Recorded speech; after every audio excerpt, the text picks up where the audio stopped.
of all the efforts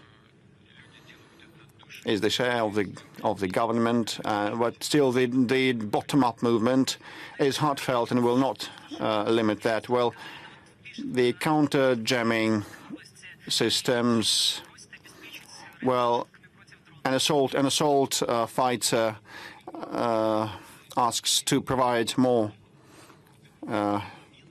jamming devices. And, you know, we may be lacking them in these systems in some parts of the front line, in some segments of the front line, because it's more than 2,000 kilometers long and 617,000 strong contingent is stationed there. So we might have disruptions in certain segments, definitely, but if you have specific cases, please provide the data. And myself and the military correspondents will watch that. Sergei Sobolev from Novosibirsk once again phoning in. Mr. President, Sergei Sobolev, on the 13th of November 2022, I concluded a contract with a private military group for 6 months. When I returned home, I came to the Defense Committee to receive the certificate of a veteran, and I turned to the foundation of Fatherland's defenders to receive the certificate, and I was declined, and in other instances I also was declined. And please, will you sort that out, because we all, myself and my comrades, served in this private military company, and we cannot receive the veteran certificates. You know, I know about this system. These are the loopholes, the gaps that should have been rectified by the Defense Ministry. Well, formally and legally, we do not have private military companies as per our law. This is number one. Number two, the contracts of the hostilities participants were not signed with the state, but with the private companies. So commanders of those private military companies were related, were in contact with the government, and the payments were in cash. This is also a problem, and now it is very hard to pin down the exact lists of those private military groups. But I know all these people. I personally have some instances, like some of the children of my acquaintances participated in the warfare from representing these private military companies. And among my milieu, there are people whose children have participated, and some of them lost their lives, sacrificing that for the motherland. Being members of the private military groups, and without a doubt, their rights must be reinstated. They are eligible to receive all the social benefits and allowances and all other forms of support granted to other participants of the hostilities. This is my categoric stance. I will not go into detail, but this must be done, and the Defense Ministry knows that, as well as the government. If need be, or probably necessarily, we would have to amend the legislation, and this will be done, and I promise we will do our best and go to great lengths. Now let's call. I can see some running line. One of them has been saying, Yelpatyevo, Yaroslav region, please provide gas supplies. We'll have a look at that. Probably we'll come back to that later, and we may speak about the gasification and Yelpativo settlement in Yaroslavl region. And now we'll have a video call out to the village of Beriozovo. Can you hear us? Good afternoon. I'm a service person now situated in Lugansk. Junior Sergeant Yulia Berezova. I always wanted to end up in Donbas as a volunteer. On the 10th of May of 2022, I subscribed the Voluntary Mobilization Act, and I was ascribed to a regiment for the sake of defending our homeland and for the sake of justice. But I was mobilized in the Donetsk People's Republics, not Russia. But, you know, I wanted to have all the benefits on site of my domicile, and I have a certificate of a participant of hostilities in Donetsk Republic, and it's valid only in that republic. And in the federal database, my serial number, my personal number, is inexistent. So we are not represented. We are invisible for this nationwide system. Thank you for your question. You were recruited by the People's Militia of Donetsk People's Republic that are on the front line, on the contact line, participating in the hostilities. And indeed, the point is, the issue is that those who signed contracts when Lugansk and Donetsk People's Republics were not part of the Russian Federation are now in trouble. And the issue is quite relevant. Well, the junior sergeant is a Russian national, I know, and it's especially relevant for those who were not citizens of Russia. Now, the papers that you have make you eligible for benefits in Donetsk and Lugansk People's Republics. These papers may be rendered valid on Russian soil. There is a procedure for that. Or you may receive a brand new package of documents on behalf of the Russian Federation. Now, a commission has been established in Donetsk and Luhansk People's Republics. They already operate. And I believe that there have been about 4,500 people who have confirmed their rights. In the Lugansk People's Republic, there was 17,500 people who also confirmed their rights. And in Donetsk, they have already issued the relevant certificates and IDs. A few thousand of them, in fact. And the same goes for the Lugansk People's Republic. 1,700 IDs have been issued. So we have already started moving along this path, and we will keep working to restore the rights and confirm the rights of the war veterans. There should be no doubt about that.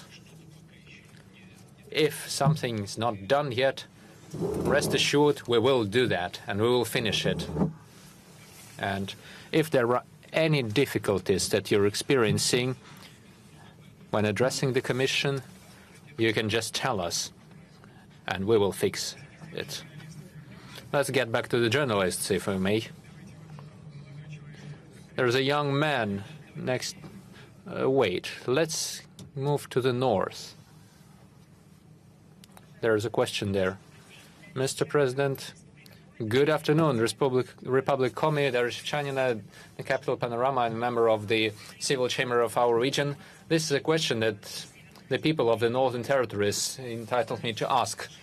You know that, unfortunately, all over the country, not only in our region, it takes quite a long time to implement a very important part of the program of the relocation of the people of the far north. We have 6 localities like that in the Republic of Komi. These are the people who have given their lives for the economic development of the north, and now they wish they could spend their retirement in territories with a more moderate climate. A few figures. This year, our republic received 129 housing certificates from the state, but there are 21,000 people still in line for the certificates. I'm not asking you to give certificates to all the people, but I see 2 options here. The first option is prioritize 2 categories of people, the disabled people and the retired people. These are the 2 categories who should be the priority. There are 2 options for them. Even though the federal budget is quite pressed for money, but still I would ask you to seek additional finance for next year. If that's too complicated, our region is ready to get a low-interest loan, and our authorities are ready to relocate the people of Irtim and Vorkuta, the people who live in these regions, to relocate them within the region, for example, to Syktyvkar or to the south of Komi, where the climate is also quite acceptable. Would it be possible to choose one of the 2 options, or perhaps there are any third options? And thank you once again for solving our question of giving the Vorkuta airport to the federal property status. Thank you for that. Yes, and it's important that the airport is developing. Sometimes we give it to the region, and then the region starts asking for federal money for development. Well, the Republican authorities are very active, and the governor was asking you about that, and all the decisions have been taken. Yes, I know that the governor is very active, and he has good connections. He used to work in the federal authorities, and I believe he is quite efficient in that. I would ask you to repeat your proposal. So, you're suggesting that we prioritize 2 categories of people, the disabled people and the retired people. And so we see 2 options for them. The first, the easiest option, is seeking additional financement from the federal budget. The second option that we would be capable of is relocating these people within our region of Komi, but that would need a low-interest loan from the federal budget. Make sure we can solve their housing issues, either in Syktyvkar or in the south of Komi. The republic is big, and moving from the north to the south of the republic would also be a solution. You know, if we had a finance minister here, he would answer that we have no money, and the Minister of Finance never has any money for that. But still, we should seek a solution and seek the expansion of the program. I know that there are people who've been working their entire life in the north, or at least some period of their life, and now they would like to move somewhere south or to a region with a more moderate climate. Of course, we will continue this program, most importantly. And secondly, speaking of expanding the spending and the budget, well, the budget for next year has already been adopted. If we have any additional income, we will consider this. Speaking of the relocation within the region, I think that's quite possible. We will talk about this with the head of the republic and with the government. Giving out a loan is also not quite simple, but this might be a form of providing assistance to the region. This wouldn't be so pressing for the finance ministry, although it has certain difficulties for sure. But we will try to do that. And speaking of special priorities for the 2 categories, that's right. We will discuss that with the government. Thank you for your suggestion. Let us move on to that sector. The 3rd row, a young man sitting over there raising his hand. Please introduce yourself. Vladimir Sirokov, RBC channel. A couple of questions about the currency. Recently, Javier Milei became the new president of Argentina, and one of his main proposals before the elections is to use the US dollar instead of the Argentinian peso. Russia, on the other hand, has recently been pursuing the policy of de-dollarization, not to use dollars and euros in international transactions. What do you think about the process, and how convenient is it for Russia to ensure transactions in rubles and the national currencies of the friendly states? And speaking of the Russian ruble, in your view, what are the factors mostly affecting the exchange rate of the ruble, its growth and increase and decrease. What is it reliant upon? Let us begin with Argentina, not to get back later to that. Yes, we are all aware of the idea of the president-elect of Argentina to use the US dollars within the country. This is a sovereign decision of each state. First of all, the inflation in Argentina is about 143%, and there are numerous problems. And even the previous authorities were talking about that they have issues with paying back the loans that had been issued to Argentina from various sources. So the logic here is clear. However, this would mean a significant loss of the national sovereignty. If the current Argentinian authorities see no other solution in this financial conundrum, the decision is up to them. However, this would mean a significant loss of their sovereignty. Now, the next point. There is also a social and economic component of such decisions. You're from the RBC channel. You specialize in these kinds of stuff. You're all specialists and experts. You'll know what I'm talking about, and the citizens will understand. There's nothing complicated in what I'm about to say. Even the use of the US dollar when calculating your national currency exchange rate may result in serious social and economic consequences. Back in the day, Argentina went through great turmoil relating to their finances and the banking issues. Now look what's going to happen if they only use the dollar, or if they directly link their national currency to the US dollar. They're trying to solve their domestic economic problems. And all governments are always taking into account their social obligations to the citizens. And by the way, I am satisfied to know that the Russian government is dealing with its obligation. Despite the rising expenses for the defense and security, we are fully compliant with all our obligations to the citizens. 100%. Some might say we're not doing enough and more should be done. We were talking to the Republic of Komi about the problems with relocation and so on. But the fact that the state is giving its promises and we stay true to our promises. Now, speaking of the US dollar, they have certain obligations. The retirement benefits, the state employee salaries, and so on and so forth. Generally, there is not enough money.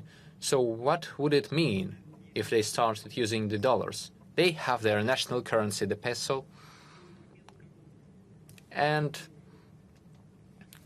a tool to affect the inflation. That doesn't work perfectly, but still they have the means to balance the healthy economy and their social obligations. Now, if they switch to a foreign currency, they can't print their own money. There's only one way to deal with the inflation: to cut the social expenditure, to cut it everywhere, to cut the salaries, to cut the retirement benefits, the medical expenses, the road infrastructure, the security, and so on. There is no other way if they renounce their national currency. And any government taking such decisions would find itself in a very complicated situation from the point of view of domestic political stability. If they're ready for that, that's their sovereign right. The country is independent and they may take their own decisions. Speaking of us, you see, we're rejecting that. We're not. However, we've been experiencing problems with the transactions in foreign currencies. And by the way, they're shooting themselves in the leg by doing that. They are blocking our access to the US dollars and the euro as universal reserve global currencies. First of all, the US dollars. In 2021, if memory serves me right, we were servicing our experts and we were using 87% of foreign currencies in these transactions. So the US dollars and the euros. The ruble only accounted for 11 or 13%. And the Chinese yuan accounted for 0.4%. As of September this year, the figures are as follows. The rubles accounts for 40%. The yuan accounts for 33%. The overall use of the US dollar and the euro is 24%. It went down from 87 to 24. Why did they do this? They shot themselves in the leg. Is it bad for us? No, it's not. The more we use the national currencies in our economic transactions, the better for us. This increases our sovereignty and our opportunities. So what defines the exchange rate? The exchange rate depends on the market conditions, on the price on our export goods, and it relies on the domestic consumption and domestic demand, which is growing. There is also one more aspect. By the way, there was a decree that was meant to regulate the exchange rate situation, and it also played its own role and made the contribution. What was this about? In the previous years, it didn't take any restrictions. We used to have enough information from the countries that were receiving the majority of our exports, and it was clear for us where the capital is moving. Now we do not receive any information. They closed everything for us. The government and the central bank do not see what is happening with the finances that our experts, those who export, receive from exporting. The central bank and the government now have a legitimate desire to see how everything is accumulated, where money is moving. So these elements of control are being introduced. I think that everything is becoming normal, and if everything is temporary. Well, but the financial situation is stable, and the main thing is to ensure this stability and predictability. In my opinion, we are reaching this goal today. Let's have a question from the hall. We haven't asked anyone from that sector. Can we ask someone from Kuban? Can I please participate also in this? Hello, Mr. President, Zhmutsky Maxine from Krasnodar territory. This year, the resorts of Kuban reached a historical record. 17.5 million tourists arrived to our region. It's only in summer, and now there is an active winter period. This is a burden for the infrastructure, first of all, to the transport because of the closed airports. Is there a plan, federal plan, to develop transport access to this region, maybe railways, highways? Just yesterday, there was information that on the 15th of December, tomorrow, there will be a test flight to the airport of Krasnodar. If everything is good, our Krasnodar airport will be opened. Is it true? Thank you. Please sit down. As for the airports, the main criteria is security. Ensuring security of people. This is an absolute priority if we are speaking about opening airports. This also goes for the airport in Krasnodar. It's far away from the war zone. The Ministry of Defense has this request. They're analyzing the situation to make a decision. If they're moving to this decision, they will inform me about that and we will act. But first we have to see the situation and analyze it. As for the development of transport ways,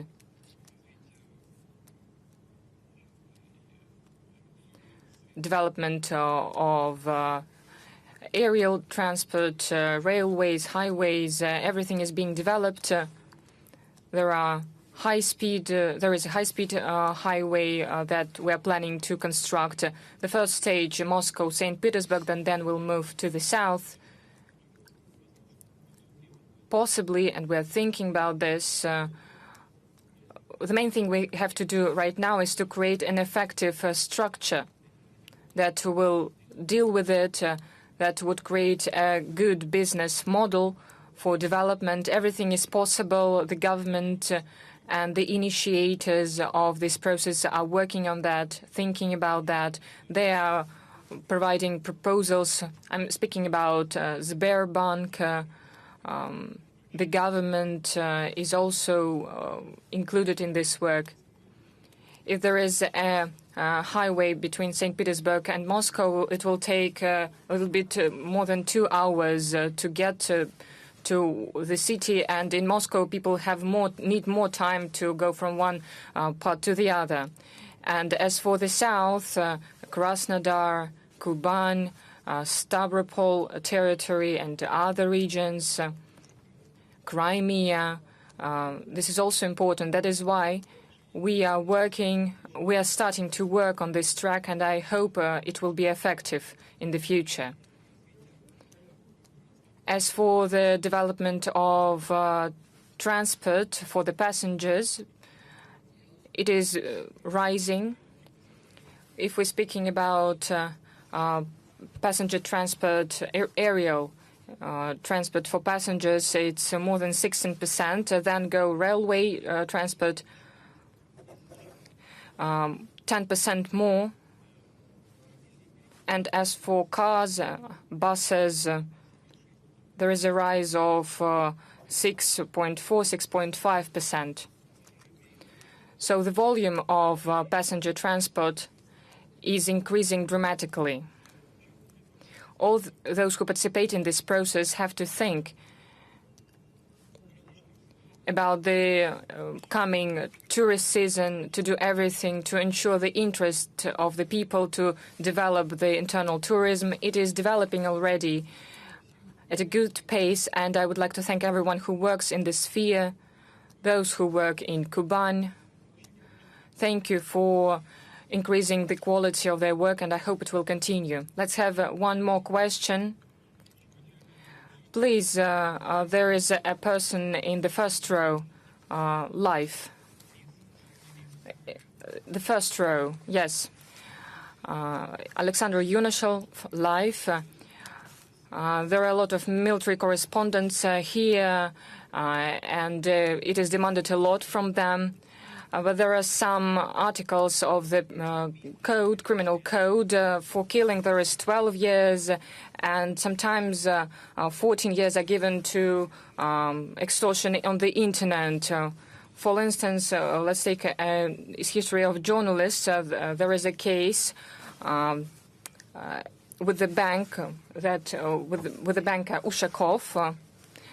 So what are you saying? You are trying to justify this journalist? No, I'm not trying to justify anyone. I'm just giving the facts. Let's speak about her actions.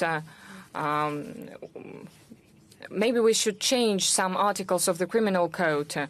Maybe we should change the limits of the limits. When is this limit? When the criminals are really punished, and when we are starting witch hunt? Well, I do not know all the details of the situation. What has she done? What the journalist Bayazitova, what has she done? Maybe she was working for the opposition. Or what has she done to hunt for her? No one is hunting her. Lawyers know that law is dura est lex, and the law is dire one.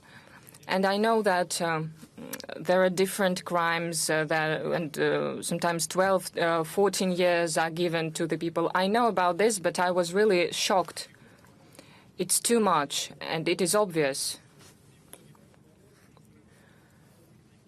In many countries, economic crimes, tax crimes, anti-monopoly crimes, fighting cartels,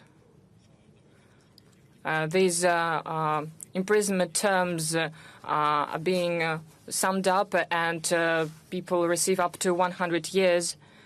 Why is this happening? Because the society and the legislators think that at some stage of the development of the society, of the economy, the social threat of these actions is so big that legislators think that the adequate reaction is needed to stop such illegal actions. Let's take this case and other cases. I am a citizen, and I also have questions. Why would we put someone, what would we imprison someone for 14 years? There was an ex-minister, and he received like 19 years of imprisonment for some violations. What was done by him and by this woman is bad, but giving them 19 years of imprisonment is too much. So legislators have to think about that. It is necessary to think about this. But there is still this law, and we need to implement it. We know there is a film that we love very much.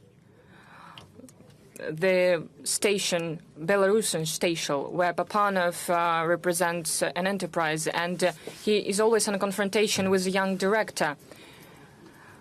He asks him to violate some kind of instruction. And the hero of Papanov says, "You're so young and energetic. Maybe you are right. Then go and make everything to cancel this instruction. And still, if there is this instruction, I'll do everything to implement it." The stability of the legal system is important, and the society understands how it works and how the society evaluates what was done. But it doesn't mean that we shouldn't change anything. I agree with you. I'll ask the legislators, the State Duma, to make another evaluation and to react. I agree with you. Mr. President, we're working live. We have been working for 2 years. Let's just listen to other questions. They are not usual ones. For instance, Yaroslav from St. Petersburg. Today, our country and you personally are being insulted. For instance, maybe in the future, a person from a German village will say, well, Putin was doing everything correctly. What do you think about all the world that is against you? And have you ever played chess with someone recently? And what can you say about the celebrations? There are many questions. Well, the first one was about a person from Germany. Another one was about stress, about motivation, how you preserve it. And another question was about playing chess. Have you played chess with someone recently? And what do you recommend the Russians to do during long celebrations? Why only speaking about a German town? I know that not only in German towns, but in many other towns in Europe and the US and other regions of the world, many people think that everything we're doing is correct. We're not afraid to fight for our national interests. And we're not interfering into other interests. This is the first thing. We have a lot of supporters all over the world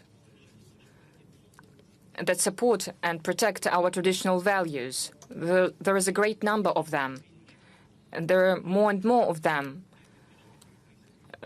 the number is rising exponentially. As for the stress, how to deal with it, to deal with the situation when we are attacked, the sense of duty. I'm saying it without any pathos. During years, I have accustomed to the fact that we need to strive to choose the main thing and do everything to reach our objectives without paying attention to anything else. Of course, we need to have a wide vision to analyze everything, but we should be confidently moving towards our objective. I'm confident of what I'm doing. As for the chess, well, I have recently asked a young boy, well, let's play chess. And he said, okay, let's do it. And I asked him, what do you think, I will win? And he looked at me, possibly not. Well, not possibly. So we should always work and to improve. I'm trying to do that. What about the new year? I think we should pay attention to our family, do something together, find some common cause, go to theaters, exhibitions, do sports, be active. And it's good to spend this celebration with the family. We receive a reaction to the questions that we receive. There is a call, Crimeans that go to the governor's school, and they are ready to go to the gym and to repair it in Crimea. I think the same response is expected to this matter. This is not a new topic, however, there are new manifestations. The issues with higher prices for a certain product. It is very sad to buy eggs in our country. Coming from Tomsk, Anastasia from Ivana is asking whether these are special golden eggs from a golden goose. And there is also a question from Krasnodarsky region. Dear President, my favorite president, my name is Irina Okopova. I'd like to appeal to you.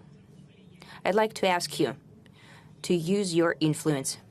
Right now, a dozen of eggs is costing from 180 up to 220 rubles. Where are these prices coming from? Chicken breast used to be 165 rubles per kilogram. Right now, it's 350. Chicken wings, 165, today 250. Please take mercy on retired people. We don't have millions received in pensions. Please do something about it. It's too bad that you're doing this only once a year. We need to have a 3 times a year hotline calling so that people can appeal to you. Thank you so much, and I hope that you'll help me. Dear Irina, you mentioned that we're doing this only once a year. However, believe me, I've just spoken quite recently to the agricultural minister asking about egg prices. They're saying that everything's fine with these eggs. And he spoke very honestly. And I said that citizens have issues with that egg prices, 40% price hike, as well as chicken meat.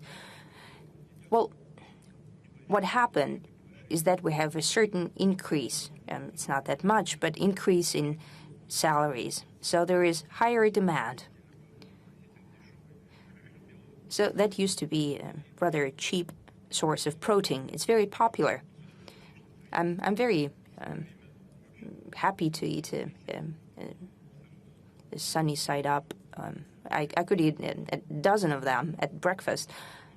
Well, what happened is that there is greater demand, however, the production did not. Second, import was not allowed in the necessary scale. Now we have proposals coming in from Turkey. We have good relations, especially economic relations and in agricultural sphere with other countries. Belarus is offering. However, it wasn't opened in time. We need to do that within Eurasian Economic Union, and I think the decision was recently made, and well, it must be done in December. And the situation, without a doubt, will improve. I truly hope that it will happen so, because at least 2 weeks ago we had this conversation with the Minister of Agriculture. I'm very sorry. Please accept my apologies for that. This is a shortcoming in the work of the government. Some people say that it's not so, but I do believe that it is so, that we did not allow for a greater scale of import, hoping that they can earn more money, I guess.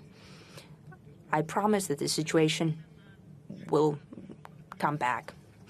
Utilities prices are also concerning our citizens. Some people are saying that the light at the end of the tunnel is now higher in price right now. Some people are saying that the utilities are growing higher than the pensions, greater than 7%. Would like to... Mr. President, in 2024, we retired people are going to have an increase of pensions by 7.5%. At the same time, since June 2024, Novosibirsk is going to increase the utilities prices from 9 up to 14%. That means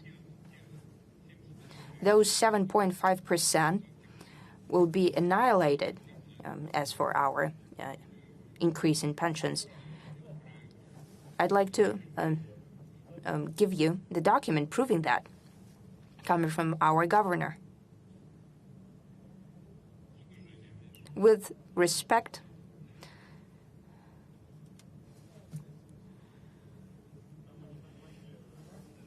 yes. Well, our counterpart did not present him, Vladimir Leontiev. Mr. Leontiev, I agree with that. I'll look at the situation. I can see it on screen. Indeed, the utility prices, there is something happening in Novosibirsk. We'll analyze the situation. Indeed, the pensions are going to be adjusted for inflation by 7.5%, but I hope that will be higher than the inflation rate. But what I wanted to point out is that we have adjusted quite recently, I think in December 2022, we have adjusted the pensions by 10%, 10-something%. Then in spring, there was yet another adjustment of 4.5% adjustment for inflation. And since the beginning of this year, we're going to have yet another increase by 7.5%. However, the utility prices were not increased since June last year, and the increase is planned only in July 2024. That means that the utility prices have been the same for 1.5 years, and there were 5 adjustments of pensions. And overall, that means more than 23% of pension adjustment. It seems so, yes. Naturally, everything should be done timely.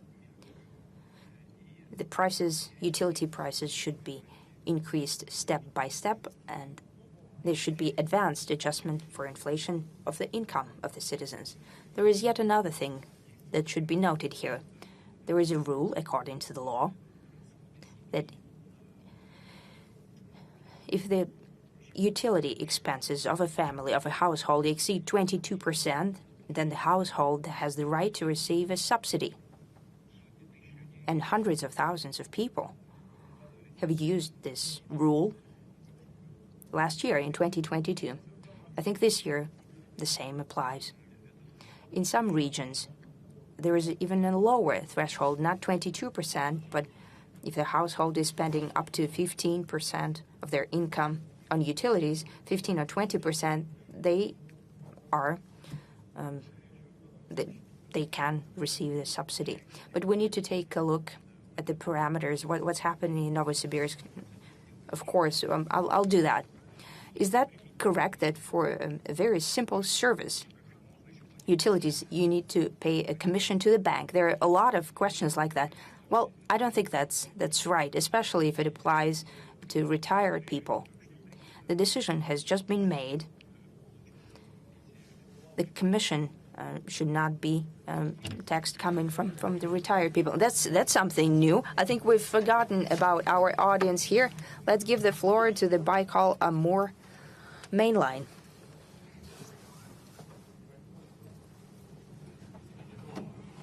They will help you to hold the mic. Blagoveshensky, our gate to China, Irina Voroshilova from Amurskaya Pravda newspaper. Mr. President, our question is the following. Next year, we'll celebrate since 50-year anniversary of the construction site of the century, Baikal-Amur mainline. That used to be its name. Now, this mainline is divided between two railways. Do you think that it's time to bring back this BAM railroad? Now we have BAM 2, BAM 3 railroads. They're very important for us. What do you mean to bring it back on the map? What do you mean by that? There is no BAM right now. There used to be, indeed, a BAM railroad, Baikal-Amur mainline. That used to be the name. And now this mainline is divided between East Siberian Railway and part of Far Eastern Railway. So per se, there is no BAM on the map. And now there is an organization with hundreds of thousands of people from the post-Soviet space that suggesting to create a Baikal-Amur main line from Tashkent station to Soviet Haven, and that would allow to speed up implementation of BAM 2 and BAM 3 projects and give beginning to building of new railroads in the east of the country. You know, I don't think I've ever paid attention to the fact that for the first time I'm hearing that there is such an issue that BAM mainline is divided between different railroads, because still it all belongs to the Russian Railways company. The head of the company never mentioned that there is such an issue. Still, I'll have a conversation with him as well as Minister of Transport Savelyev and with other people as well. If they think that it needs to be brought under one roof, I don't mind. I understand that making it one main line from Tashkent station to Sovgavin station, well, I understand the idea, but it should be initiated by the Ministry of Transportation or the Russian Railways company. No one ever posed this question. Well, it's okay. I'll have a conversation with the relevant authorities, with the Russian railroads and with the Ministry of Transportation. I was never against it. If it's necessary, well, why not do it? For the first time, I'm hearing that. Would it help new construction projects? I don't think I really understand how it can help that. They're always having trouble trying to figure out who will be building what and on what conditions. Well, that Deputy Prime Minister Kusnulin is responsible for that. In general, I'm aware of what is happening. I hope that the work is being done. It's hard to do. The conditions are quite tough, but all the goals will be achieved. I promise you that I'll take a look at that issue, but it's the first time that I'm hearing that there is such an issue, especially if it's coming from those who were responsible for it, from the BAM community. Yes, the 50-year anniversary should be celebrated properly. Thank you very much. Let's respect other people. Take a look at how many questions need to be asked. Can we go back to BRICS Tatarstan? What kind of questions do you have?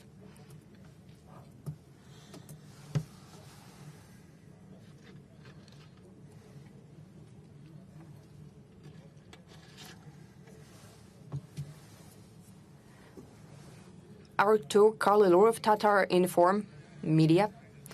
As we know, BRICS will take place in Kazan, in our city.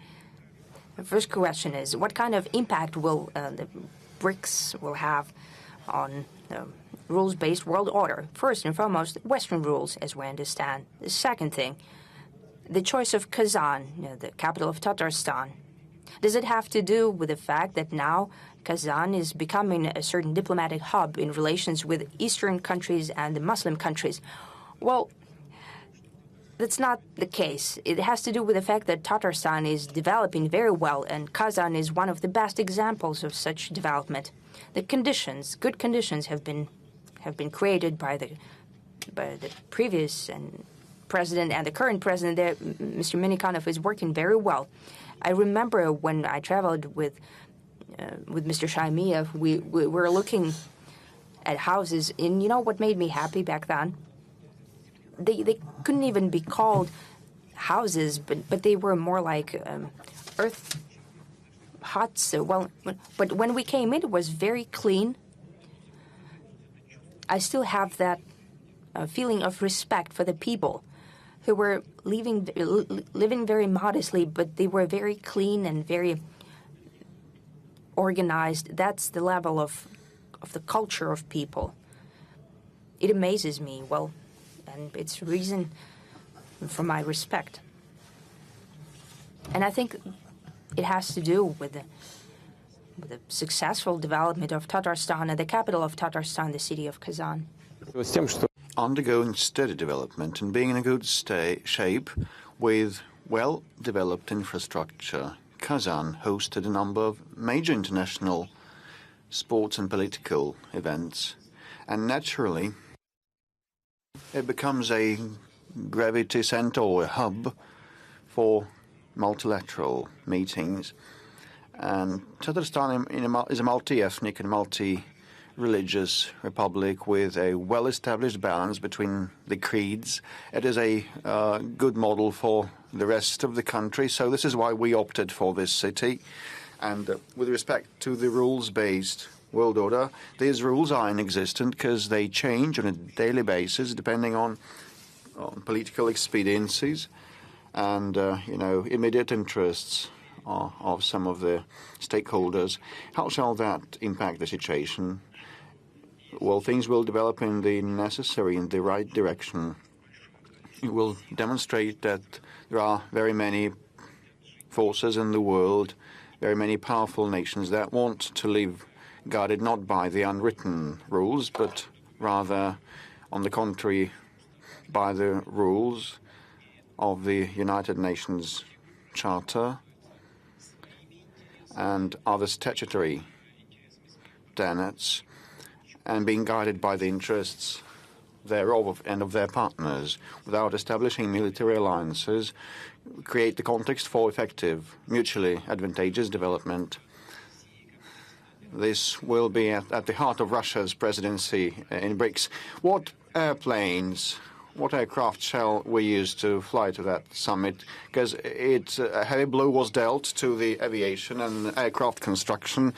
In past years, you obliged Russian airlines to buy and purchase Russian aircraft, and now they are queuing to buy these. But still, we are now using foreign-made aircraft. Is it safe? Because any news about an air incident or accident cause outrage. And now a phone in from Maxim Saltykov from Moscow. Can you hear us loud and clear? Yes. Good afternoon, Mr. President. My name is Maxim. I'm a cadet of the aviation school, military school. What is to happen with our civil aviation in the current geopolitical context amid sanctions, and our airlines are not allowed to purchase foreign-made aircraft. MS-21 and IL-96 are 300 only being certified, and it will take a lot of years for them to be commissioned. And the lifetime of the currently operating aircraft is coming to an end. And another question, very few graduates come to work to our airlines, although we're trained for that. And in a nutshell, shall we fly in future, and what shall we use? What aircraft shall we use? We will definitely keep flying. With respect to foreign-made aircraft, Pavel has been correct in saying that we used to have disputes with our airlines that procured without any reasonable limitation too many of foreign-made airplanes. They had their own rationale because they cited the noise levels and the fuel consumption levels. Lots of arguments behind that, but probably it would have been better that proper market for Russian-made aircraft had been established. We have had some achievements, but our fleet is overloaded with foreign makes, and I think our companies acted correctly. They did not respond to the unlawful action on the part of the leasing companies and operators. But no one wants to lose money in part of these aircraft. We repurchase, we buy them back, and they become the property of Russian airlines. We also need to enhance our own capability in aircraft building. And I hope that all the plans of ours, and we have around 1,000 aircraft in the pipeline until 2030, MS-21, and re-equipping the current aerial vehicles with Russian-made engines, PD, and we should start manufacturing PD-35 engine with more powerful thrust, and we will have the opportunity to increase the number of long-range aircraft, including Il-96-400, which already is in operation, the cargo version of it. It's a bit longer, so we must work hard, and we have the potential to implement all our plans. I hope that we will deliver on all of the plans of ours, and we will have aircraft at hand for the pilots and passengers. And with respect to small scale or regional aviation, we also must develop that capability. A question from the room, from the hall. I saw New York Times. Please, Lin Xinhua first, and then New York Times.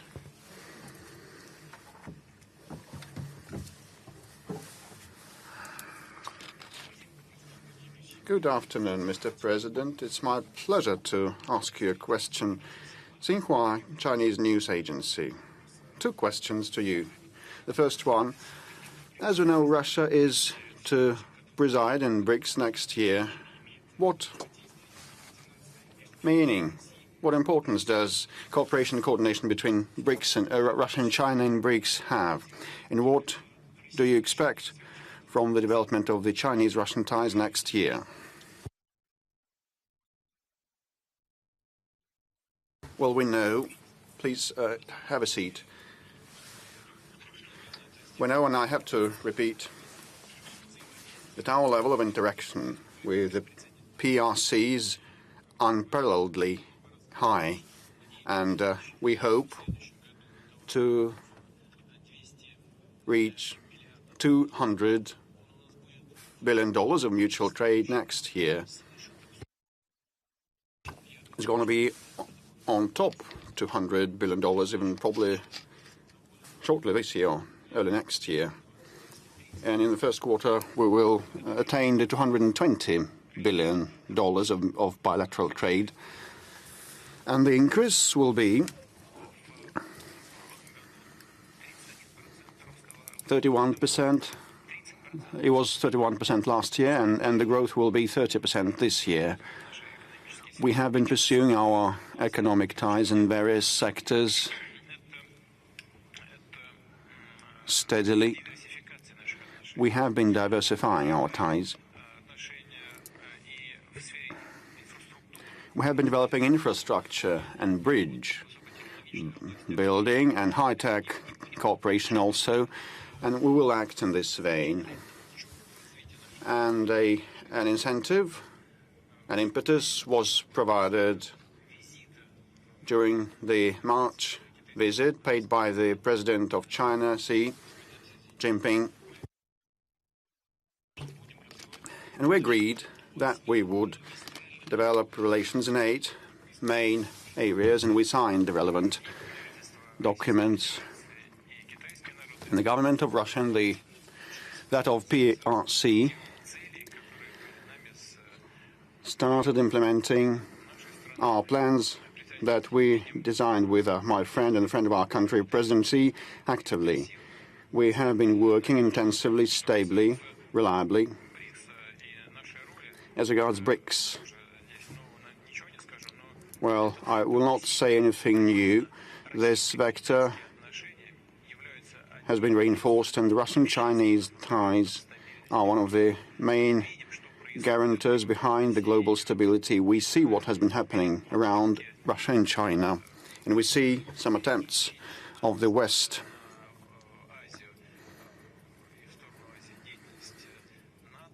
to switch NATO eastwise, and that definitely is beyond their statutory scope. North Atlantic is called North Atlantic. Why do they want to come to Asia? Still they do. They're trying to instigate, incite the situation. They're establishing new political alliances and military alliances and with different makeups. Us in China don't do anything of the kind. We do cooperate in military sphere, in the economic and humanitarian sectors also, but we do not establish any alliances, and our friendship is not meant against third countries. It's to benefit us, most importantly, not anyone, not being against anyone else. What we see from the West, well, they're trying to make friends against someone, and we have been watching that closely, and we will respond on time and effectively. There should be no doubts about that. And now, New York Times, as we promised, well, in the middle. New York Times. New York Times. Gally Hopkins, for more than a year, Western correspondents and journalists could not attend such events, and I'm so glad that we can participate. It's all Peskov's fault. But let me please, I'm a democratic person. I'm a democratic man. Well, we'll be talking that. We'll be discussing that. Can I ask a question in English, please? My colleague, Wall Street Journal correspondent Evan Gershkovich, has been held in Lefortovo prison without a trial for 37 weeks. His detention was today again, the extension on his detention was today again upheld. Paul Whelan, another U.S. citizen, has been in prison for nearly 5 years. A spokesman for the U.S. State Department, which considers both men wrongfully detained, recently said that Moscow had rejected what it called a substantial offer to return both of them to the United States. Is that true? What will it take to bring them home? And do you think that finding an agreement with the United States to bring them home to their families can be a way to improve the severely strained relations between the United States and the Russian Federation? Thank you.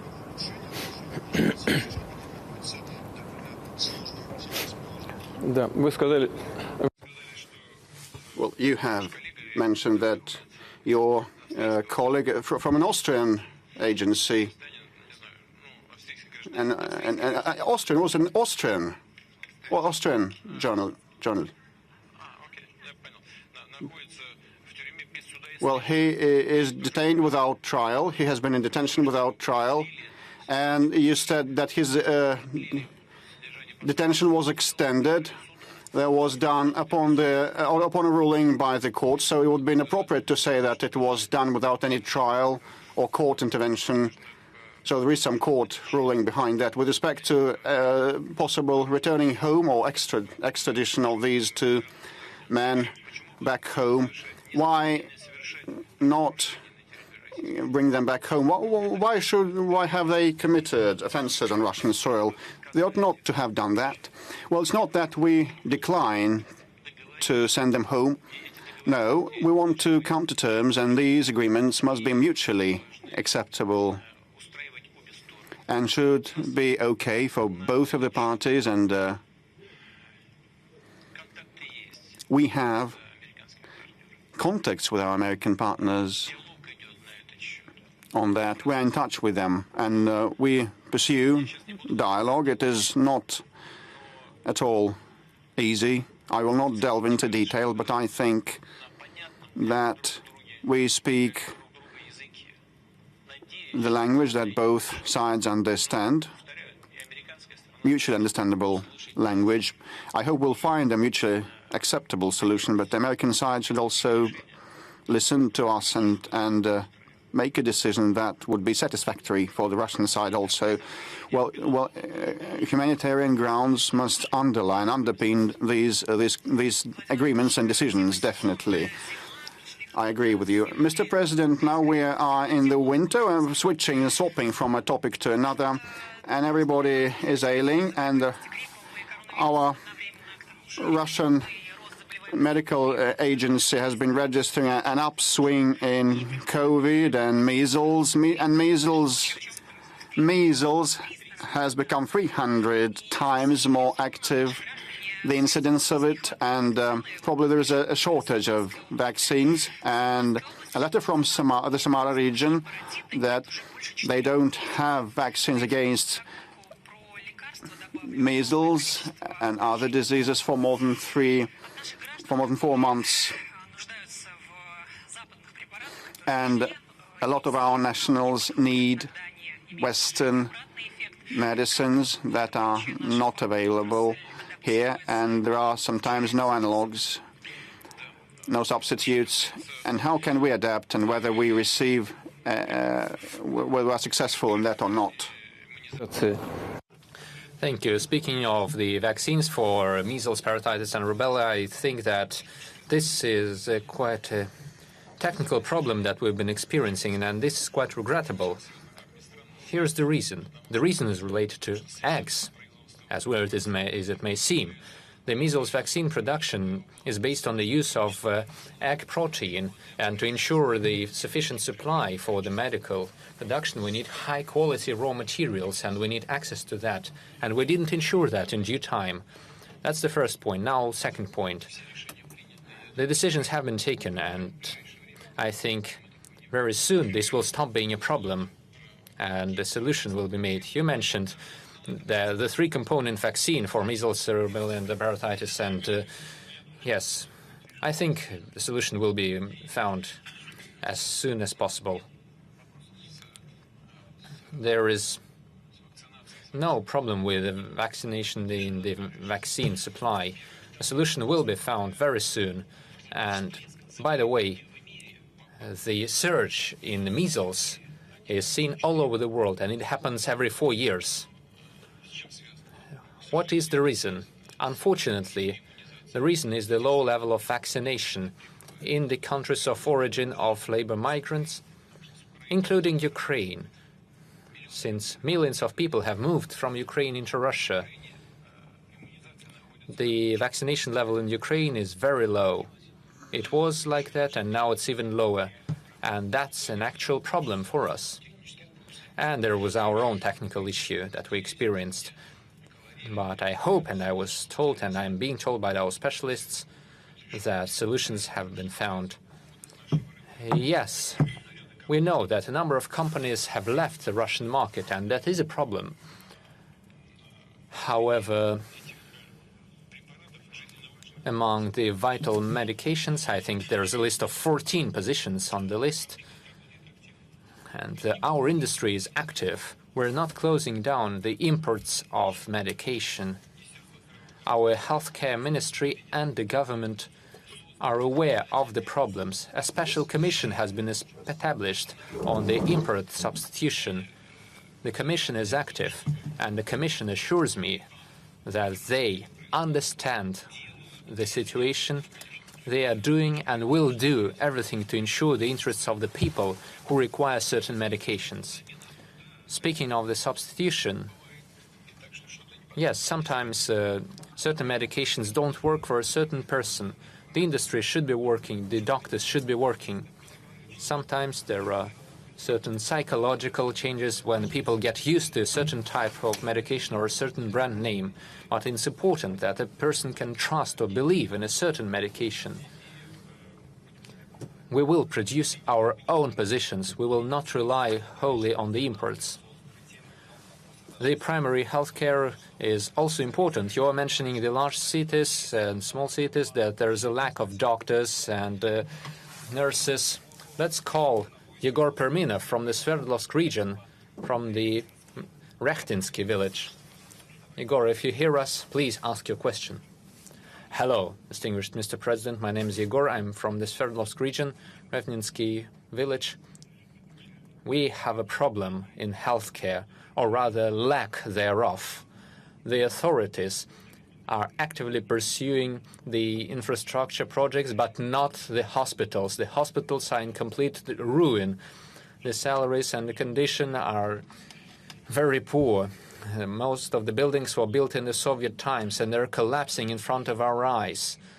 We cannot receive good medical care. We're asking for your help. This was the Sverdlovsk region. I will look into that, definitely. I will see what we can do. This is the village of Rechtinsky, not far from Yekaterinburg. I will write it down. We will deal with that. There is a program. A program for the primary healthcare system. We're allocating quite a big deal of financement. We have already bought 14,000 medical vehicles. We are building the primary care facilities, and I think the volumes are still not enough, and we will extend the program. This is a part of the future presidential program. We will extend the program to ensure the improvement in the primary healthcare system. Yes, we will do that. Much has been done already, in fact. Judging by what we see now, we're not doing enough. Let me repeat. We are aware of the problem, and it is no accident that we created a specialized program to improve the primary healthcare system, and we will continue pursuing it. In this regard, it is most important to pay special attention to that. And the program says this, too. We have to pay special attention to the rural areas.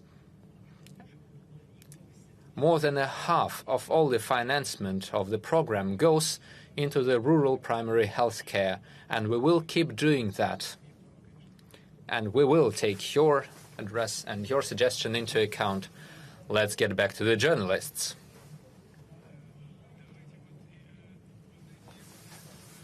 Let's take a question from RT on this side.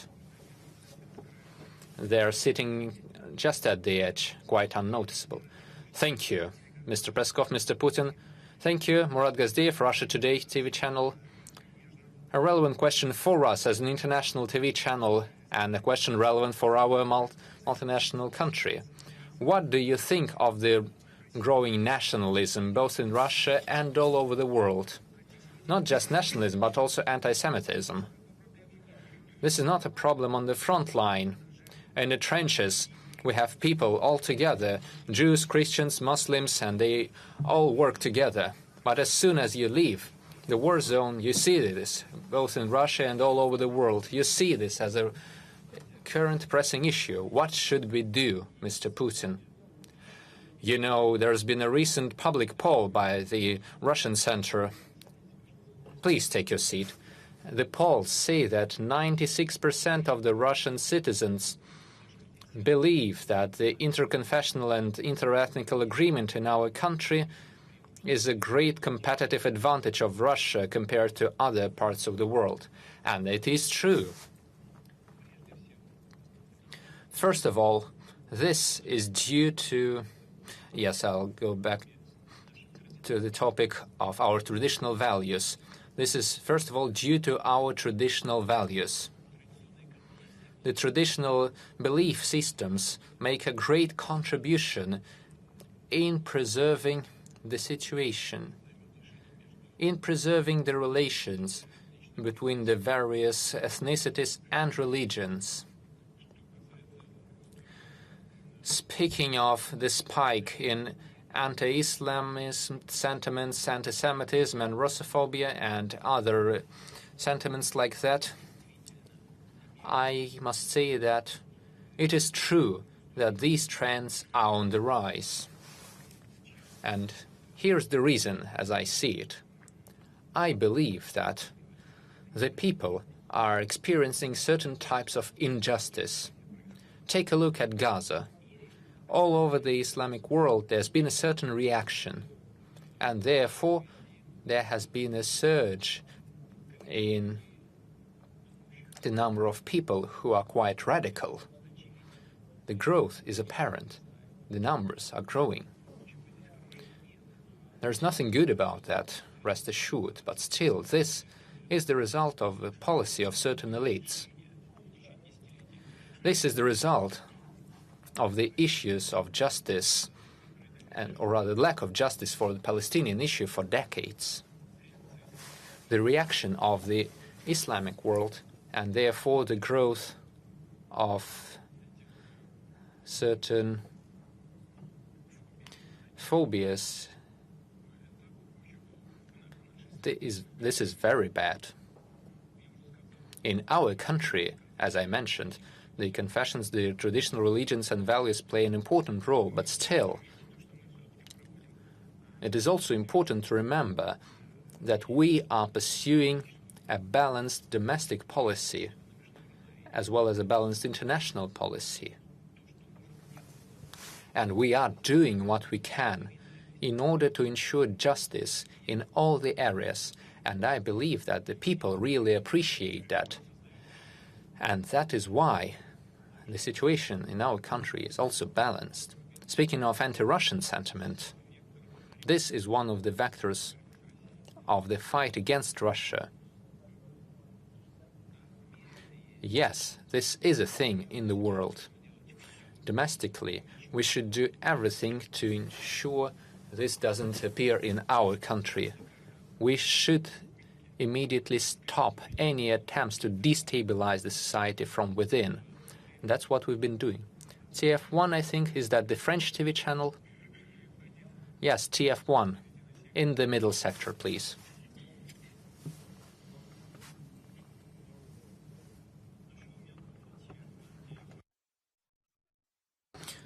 Been in contact for a very long time with Emmanuel Macron. Could you tell us how do you perceive France and its president today? Do you plan to meet him once again? On what terms?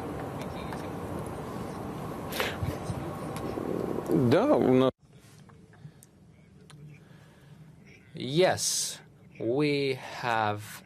And we used to have very good working relations with them. I visited France and Mr. Macron visited Russia. We have always had a very rich agenda, both bilaterally and multilaterally. And we are ready to continue our cooperation with France. But at a certain point, the French president ceased all relations with us. We didn't stop it. I didn't. He did. If there's an interest, we're ready to pursue that. If there's no interest, we can do without them. That's it.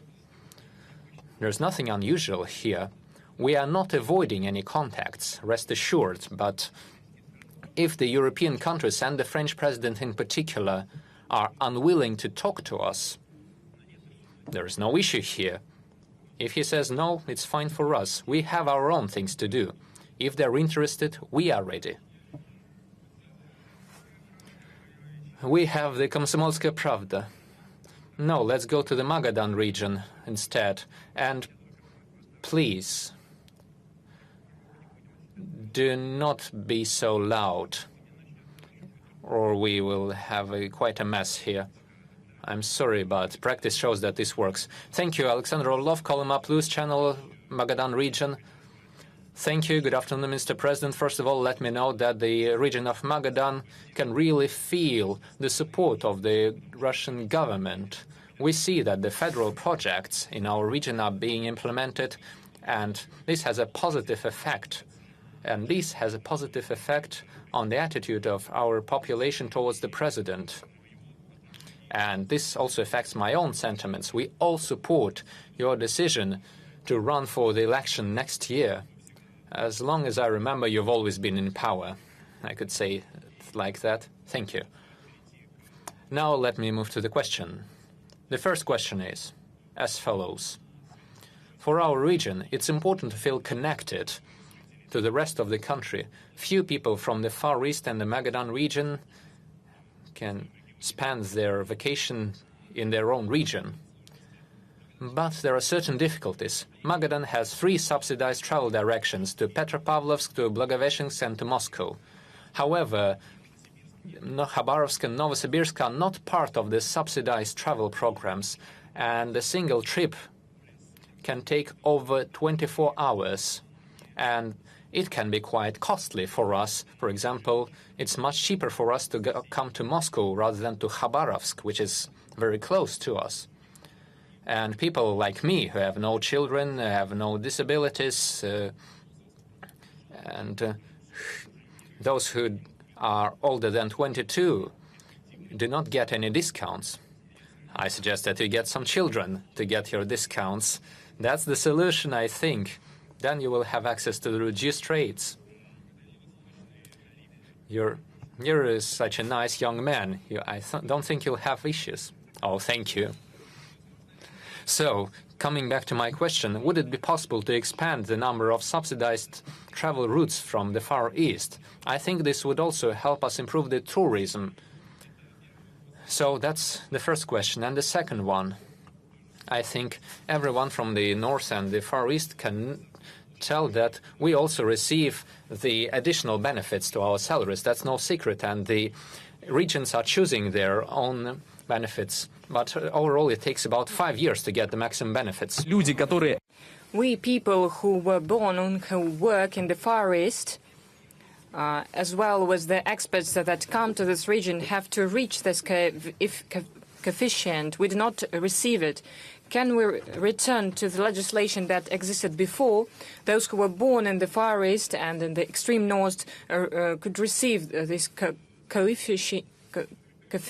Could we return to that legislation? Yes, I understand this question. It is being discussed in the government. This is what I would do. I wouldn't wait for the term or for working or living in the region. It would make people stay in the Far East, which is useful for the country, and Russia needs it.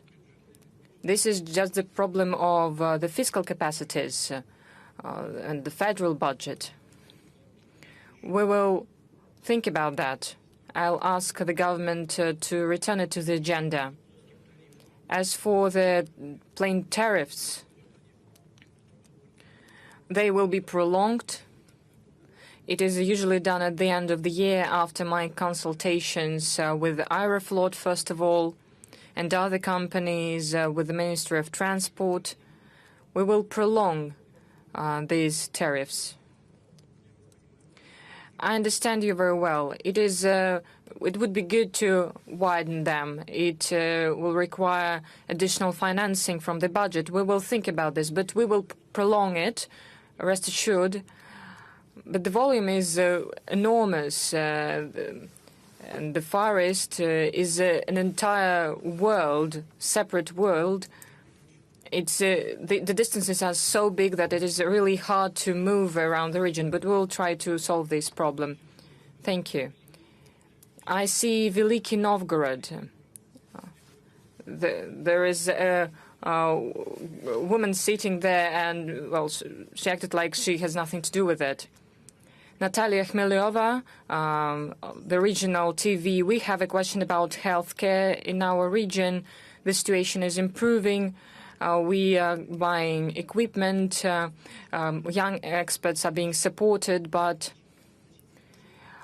a considerable part of mortality is connected to the heart diseases. There is a question about federal program. Maybe we could create a federal program to create heart centers in this region. It could be very good for our regions, and I think our other regions will support us. We cannot do it without federal support. I'll talk to Sergei Nikitin, with the governor and with the Ministry of Healthcare. Maybe we will not create a separate program for heart diseases. We have a special program for oncology, and it is functioning. But heart diseases is one of the problems, one of the reasons of high mortality. We will look into that. The first thing we need to do is to prolong the program related to the development of the primary health care. And maybe in this program we will have special programs, small programs for the people with the risks of such diseases, to treat them, to provide rehabilitation. We'll look into that. Minister of Healthcare is really concerned about heart diseases and is working on this issue actively. And now the mortality rate is getting lower. We'll look into that. Komsomolskaya Pravda, please give the microphone. Alexander Gamov, Komsomolskaya Pravda, radio and website. Thank you for supporting the initiative of Mr. Zanin, a military correspondent who is now in Donbas. He proposed to use the authority, the experience, and the knowledge of the heroes of the special military operation to be used,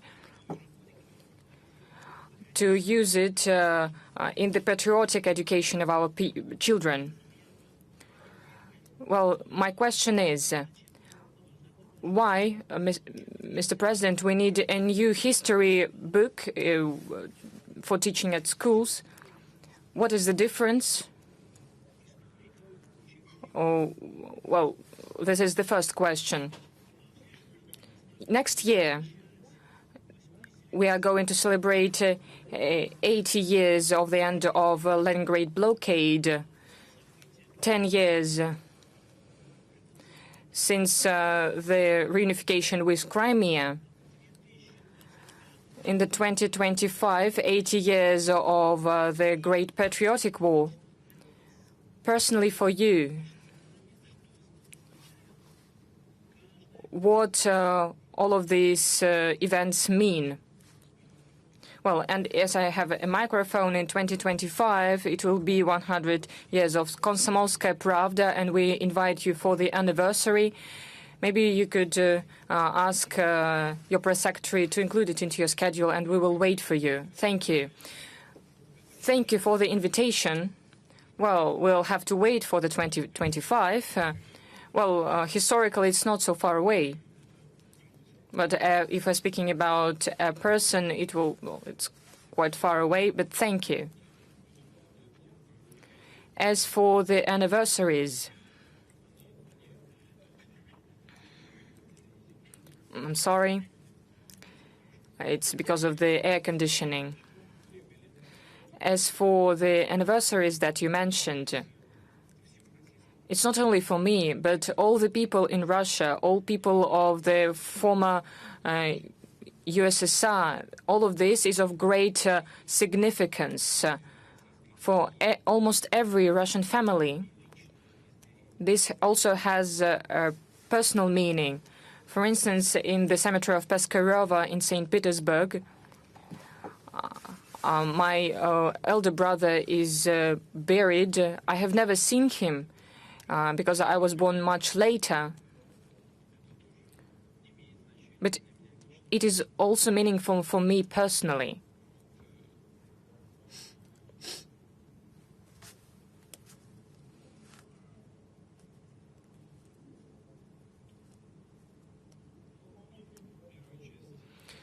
Well, the first part, what was it about?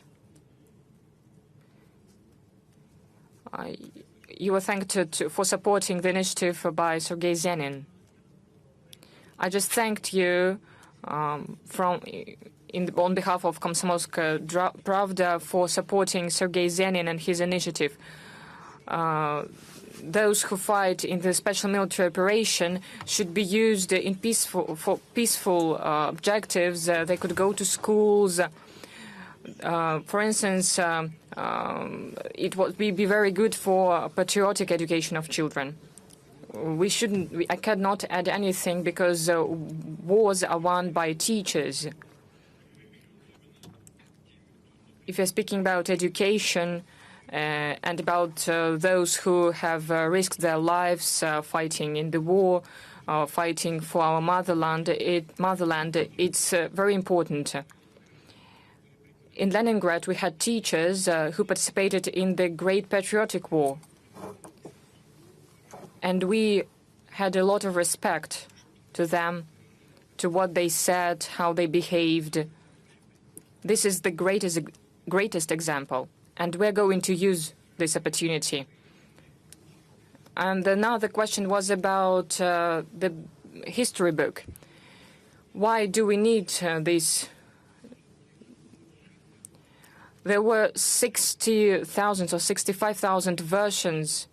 And in many of these books, and the Russians will understand, because we were speaking about the anniversaries related to the Great Patriotic War. In many books, there was anything. There could be anything. For instance, the significance of the Second Front. But nothing was said, or almost nothing was said, about the significance of the Stalingrad battle. Is it all right? We need a fundamental public state version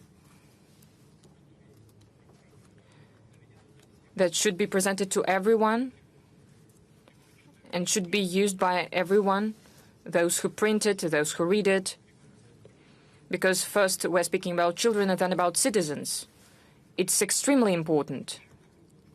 We needed this school book. And there were questions, there were those who were criticizing it. All right. Yes, teachers and scientists should together work on this. Or they also should work with the parents.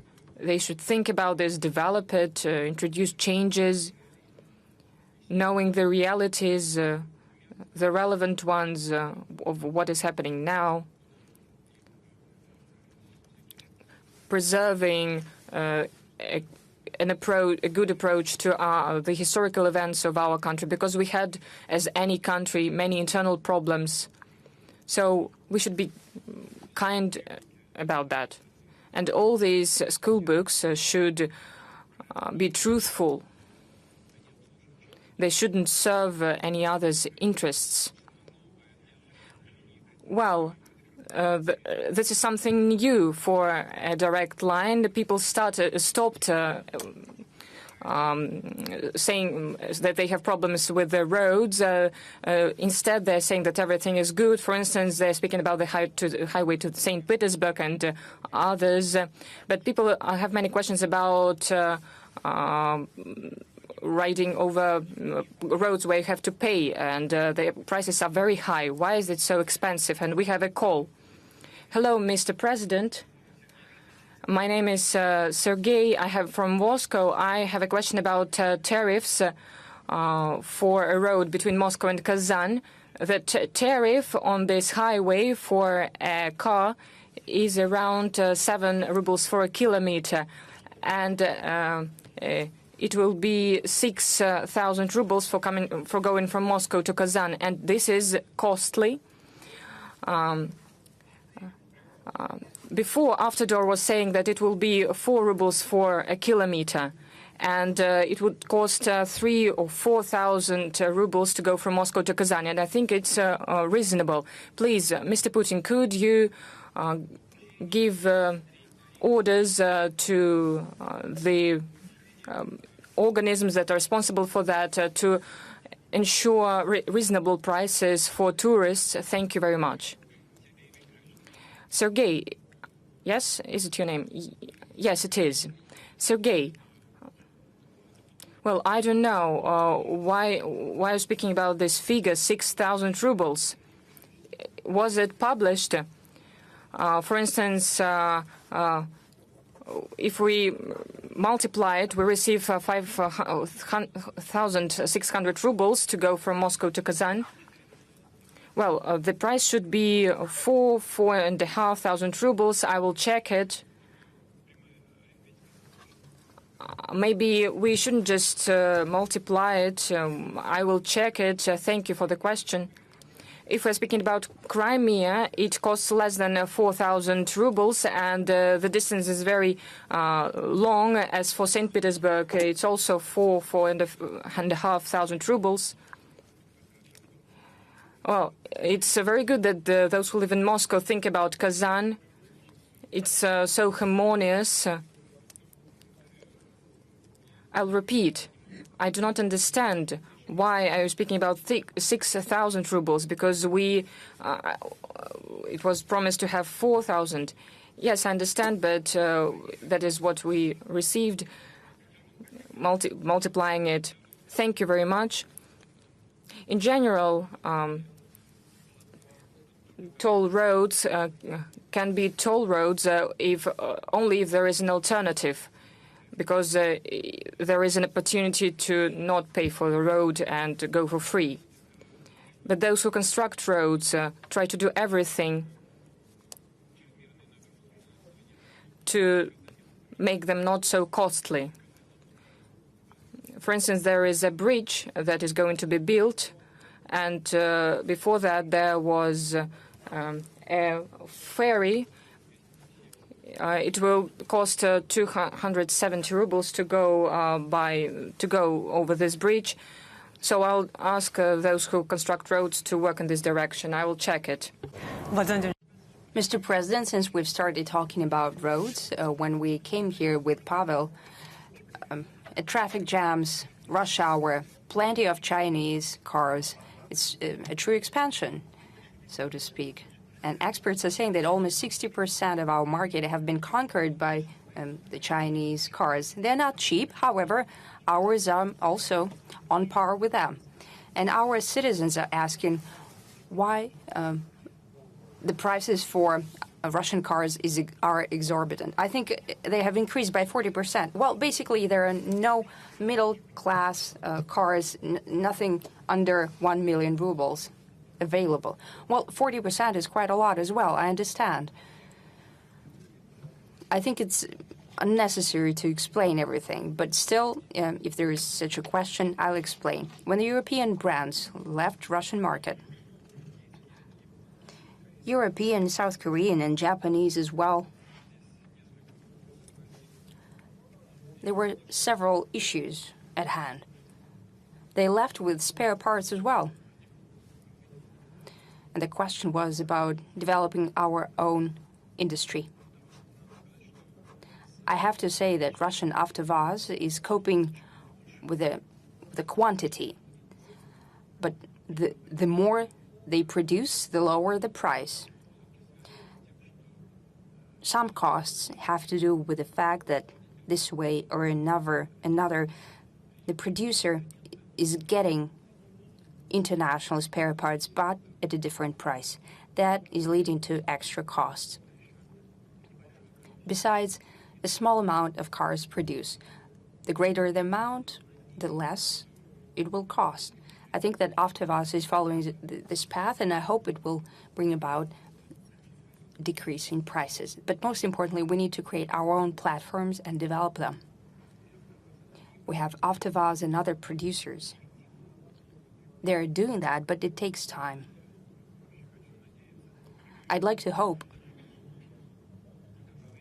and I'm even positive that this will take place and the prices will go down. The second very important matter is creating our spare part production, our own, because we have over-trusted, so to speak, our so-called partners. And the spare parts industry has been completely lost. And we need to rebuild it. And our industrial ministry is doing that. This task is being solved. I'm trying to be very cautious because if I say it will happen tomorrow, but they won't manage to do it, they will say that I've promised something and didn't deliver. But I'm trying to assure you that our industrial ministry is working very actively as well as producers, and I'm happy that we'll achieve that. And Lada Granta is under 1 million rubles. A 40% growth is quite a lot. Everyone wants to have an Rs, I think. It's very expensive. Well, it's been produced in very small amounts. However, it's been produced abroad as well, in the United Arab Emirates. The assembly is located there. Our Emirati friends like that car, along with other producers as well. We have a range of limousines and sedans and jeeps and buses, and we have it all, but we just need to start. We need to have serial production, then the price will go down, but it takes time. Mr. Peskov, you have the floor. In any case, you know, what I would like to highlight is that those who thought that will collapse, I think they're disappointed. Nothing collapsed. As for Chinese cars, right? Our Chinese friends, they know what happens. It's typical not only for Russia. Chinese producers are very active on global markets, and they've started to substitute European brands, including in the European markets. Look at what's happening in car manufacturing cities, for example, in Wolfsburg. Unfortunately, the situation is deteriorating there.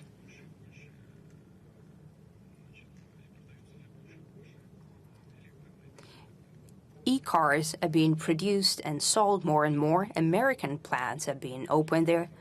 Where are the interests of European and especially German car manufacturers? That is unknown. Several years ago, there was an attack conducted against Volkswagen, and it was very detrimental. So what does the government do to defend their traditional car manufacturing industry? German and European, well, they did nothing. They were left to their own devices.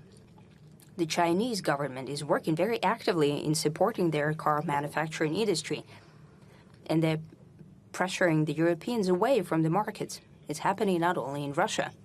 The quality is on the rise as well, and the price-quality ratio gives an opportunity to our drivers to choose what they want. We'll be working on that together. A young man straight ahead of me.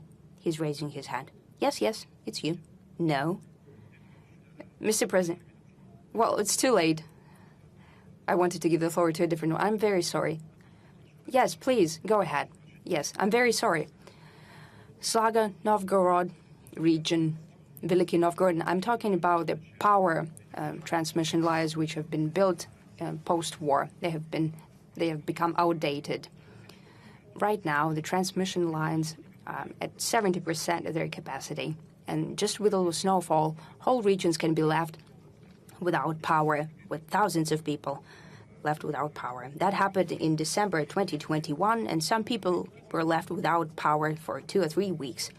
Andrei Nikitin, the governor, spoke to you, increasing the capacity of the grid. You supported his appeal.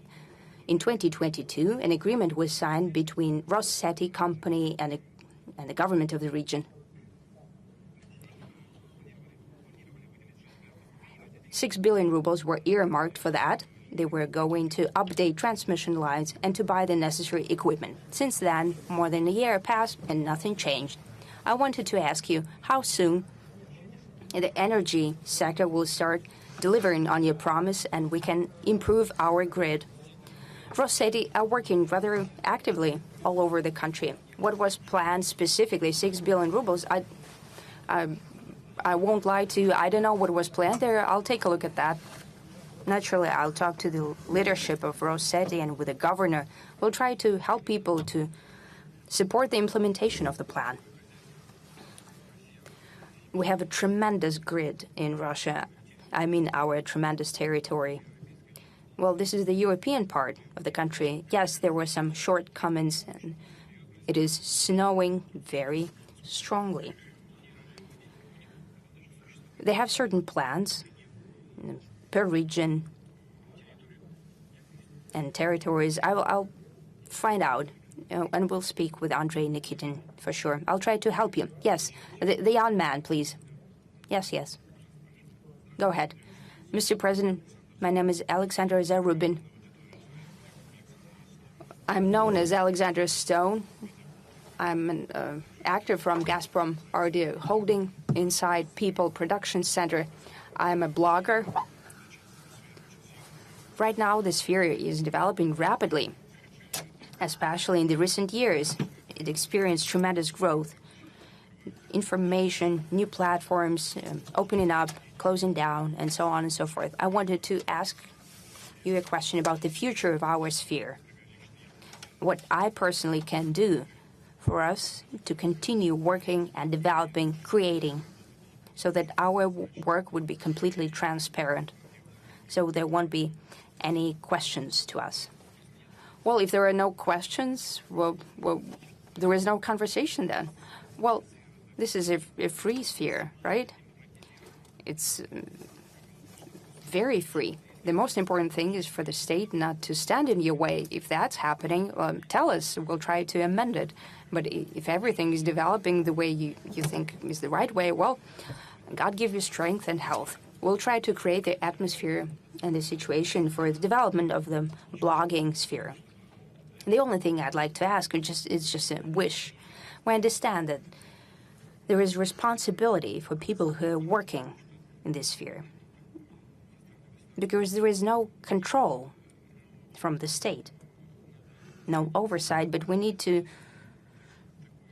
have an understanding of corporate ethics and self-limitation. You know what I'm talking about. It has to do with ethics, safety, safety of children, and so on. It's very clear. It's very understandable. So it's better when a professional community is organizing itself, just like that happened in high tech and so on and so forth. If you have certain wishes, please put them on paper. We'll try to respond.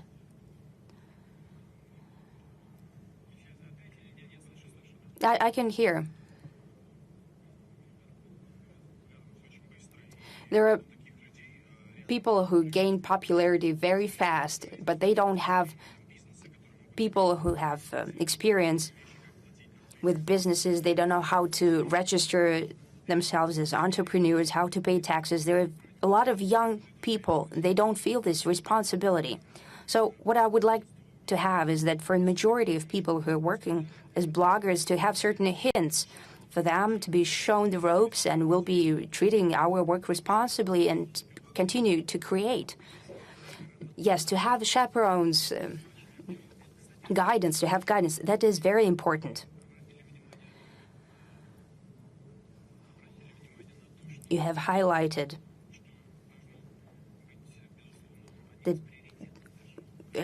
something that should be a government priority. I've heard you. Yes, thank you. Thank you so much. Maybe one more question from the audience, because I see Mir. Mir is a tremendous CIS space. Thank you very much, Mr. Peskov. Good afternoon, Mr. President and colleagues. Elena Dashkoeva, Mir Company. In 2024, the chairmanship in CIS goes to Russia. And in Bishkek on the 13th of October, you said that Russia intends to work actively to follow up and support the authority of the Commonwealth. But the thing is that Moldova is saying that they possibly will leave the Union, the Commonwealth, and Armenian Prime Minister Mr. Pashinyan is ignoring the summits of CIS, CSTO, and Eurasian Economic Union. How critical is the situation of Yerevan for the CSTO? And in general, how do you evaluate the integration associations in post-Soviet space? Thank you. We're building all of our integration plans, and I mean Russia, purely on the basis of it being voluntary and mutually beneficial. As for Eurasian Economic Union, there is consistently growing trade. Capital labor markets are opening up, the flow of workforce, supporting of mutual cooperation, efficient use of Soviet heritage,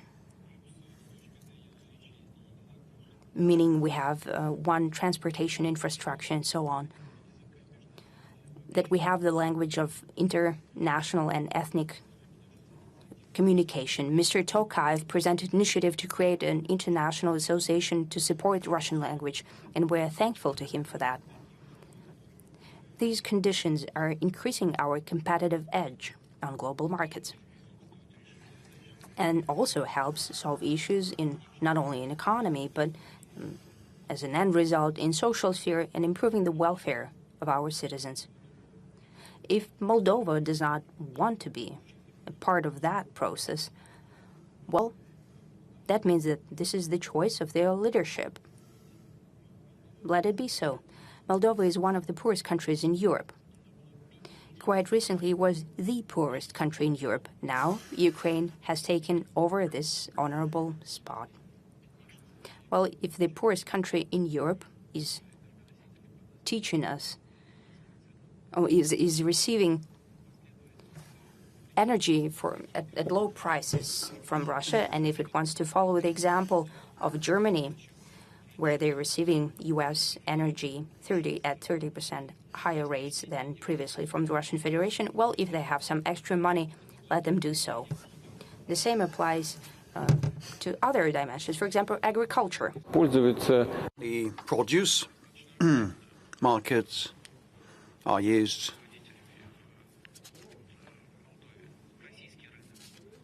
the Russian market is a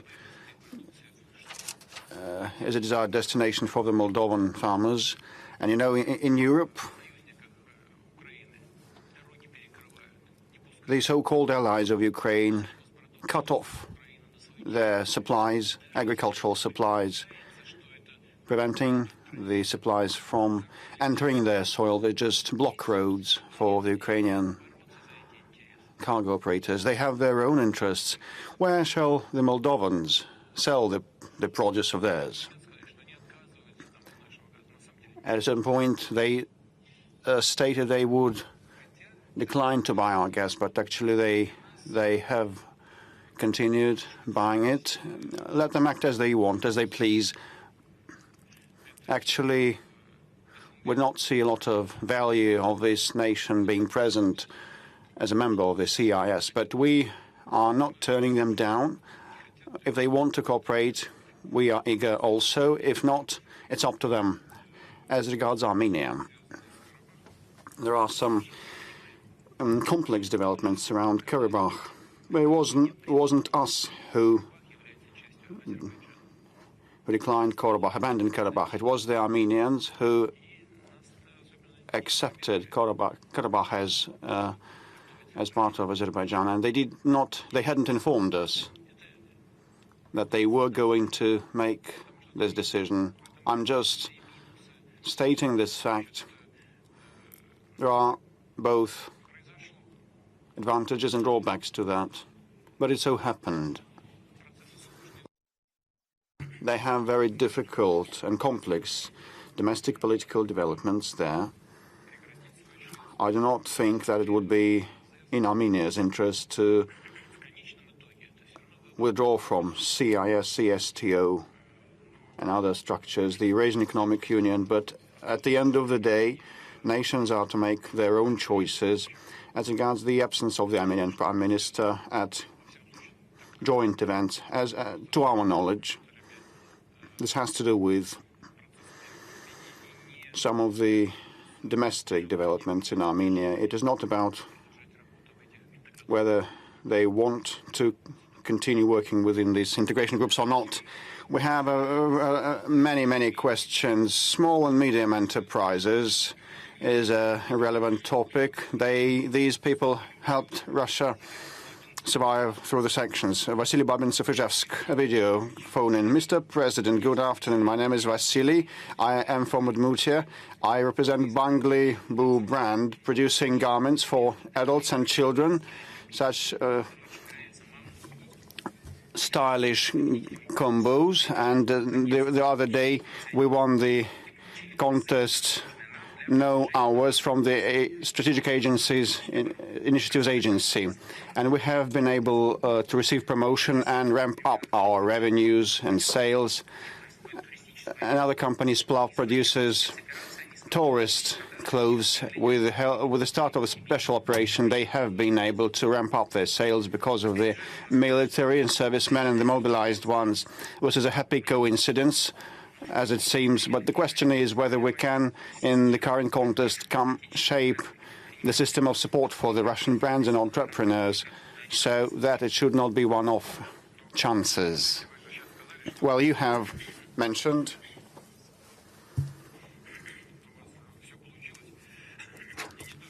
that you have succeeded to increase your sales as well as your partners, also your colleagues. Well, the National Bank and the Strategic Initiatives Agency have been pursuing support measures, and this Agency for Strategic Initiatives has the backing of the government, and they opened a call for national brands, and definitely it has been authorized by the government. Domestically, the presence of our brands increased by 31%. You are quite correct in saying that it cannot be stopped, and it also should be systemic, without any doubt. Not only the federal authorities should be engaged, but also the regional authorities. And I'm now addressing heads of the regions. You should keep track of that, so that regional brands are promoted, which will be diversify our market, the supply at the market, make it more attractive to the consumers. Our regions have something to be proud of. And some of the colleagues from Mordovia invited everybody to attend the booth, the exposition, the display of Moldova at VDNH Exhibition Center, and such things must be promoted. Each of the regions should have its own program to support SMEs and promote our brands. We've been watching the AI development, and many people keep a fearful eye on that. Arina Dmitrievna from the Volgograd region, a phone-in. Good afternoon, Mr. President. My name is Arina. I'm 8 years old. At a lesson, our teachers told us that the human will be superseded by the machine. Can it supersede me, my father, mother, and my grandparents, whether we should fear robots or not? Until you reply, we have another video on the same topic, quite impressive. Let's have a look at this video. Mr. President, good afternoon. I am a student and I study at the St. Peter Institute. Do you have a lot of twins? And another point, what is your attitude towards the dangers fraught with the neural networks and the artificial intelligence? So he did not introduce himself, this person from St. Petersburg. Oh, well, I see. You can talk like me and use my voice, my pitch, but I figured that only one person could speak like myself and use my voice, and this is going to be me. It was a joke by one of our political figures as regards the AI. This is my first twin. This is my twin number one. Responding to Arina Dmitrievna's question, Arina, I can tell you for sure, this is certain, no one will supersede your grandma. No one will replace her. It is impossible to replace your grandma. Well, whether we should fear the AI or not, preventing the advance in the artificial intelligence, including artificial general intelligence, detecting smells and having senses, and possessing the cognitive capability, being able to auto-study, is impossible to prevent that. Unless we can prevent it, we should head and lead the process. We should be among the leaders in this domain. No one knows, however, where shall we end up. This is the reality of today. We can talk about restrictions and self-restrictions, and we should come to terms, among the leaders, to prevent us from lapsing into some dangerous situations for the humanity when the nuclear energy was weaponized as a nuclear bomb, and everybody became aware that the threat was increasing and the damage would be unsurmountable, unacceptable. They started coming to terms. So same will happen, I think, to the AI when the leaders in the sector will grasp at its dangers. There are some perils. They will start negotiating, but prior to that, no one will hardly attain any accords. Coming back to the audience, there are some journalists, mass media representatives. There are two questions from RIA Novosti and the Republic of Serbia.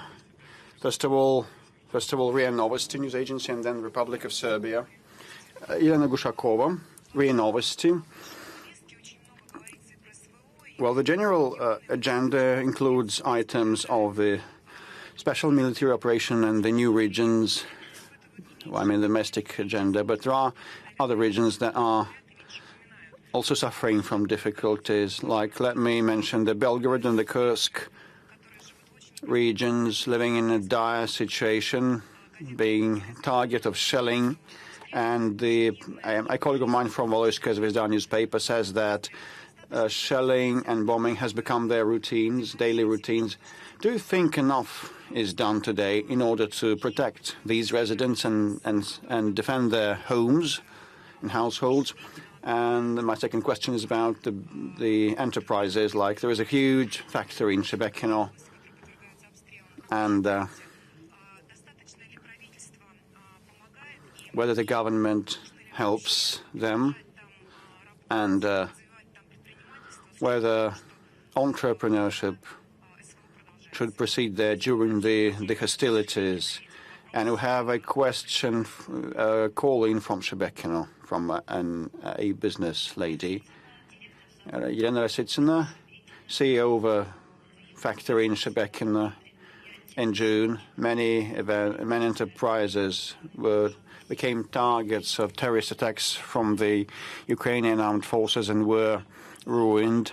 This is why we want to ask your personal assistance and flag your attention, because we would like to receive federal grants in order to reconstruct our enterprises and preserve around 3,000 jobs and reconstruct unique manufacturing facilities of the products that are now on sanction lists, but we produce them domestically, and specifically in the settlement of Shebekino. And probably there should be introduced a special economic zone in Shebekino for 3 to 5 years to help the manufacturing capability restore after this terrorist attack on the part of Ukraine.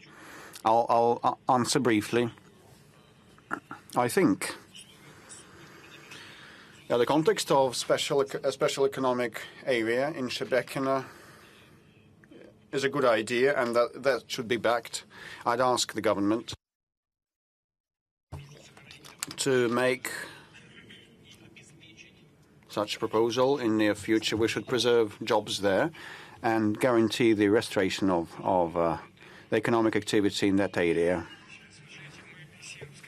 Republika Srpska. Just a second.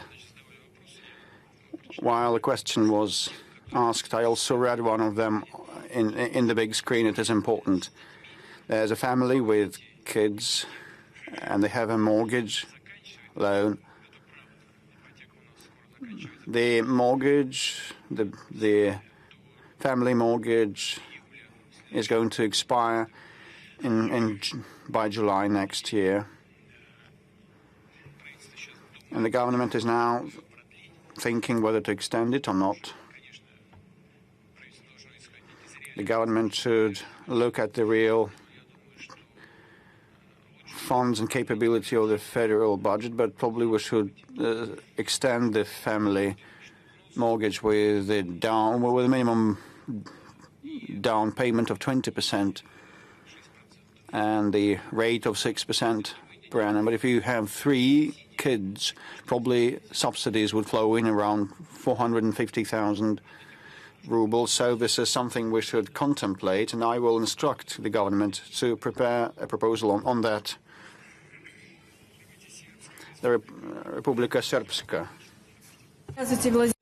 Good afternoon, President Putin. My name is Darinka Petrovich. I'm a journalist from the Republika Srpska, the alternative television.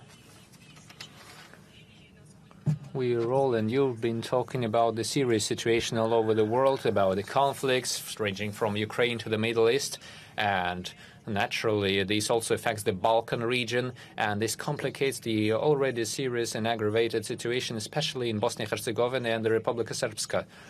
You're very well aware of the current political situation in Bosnia.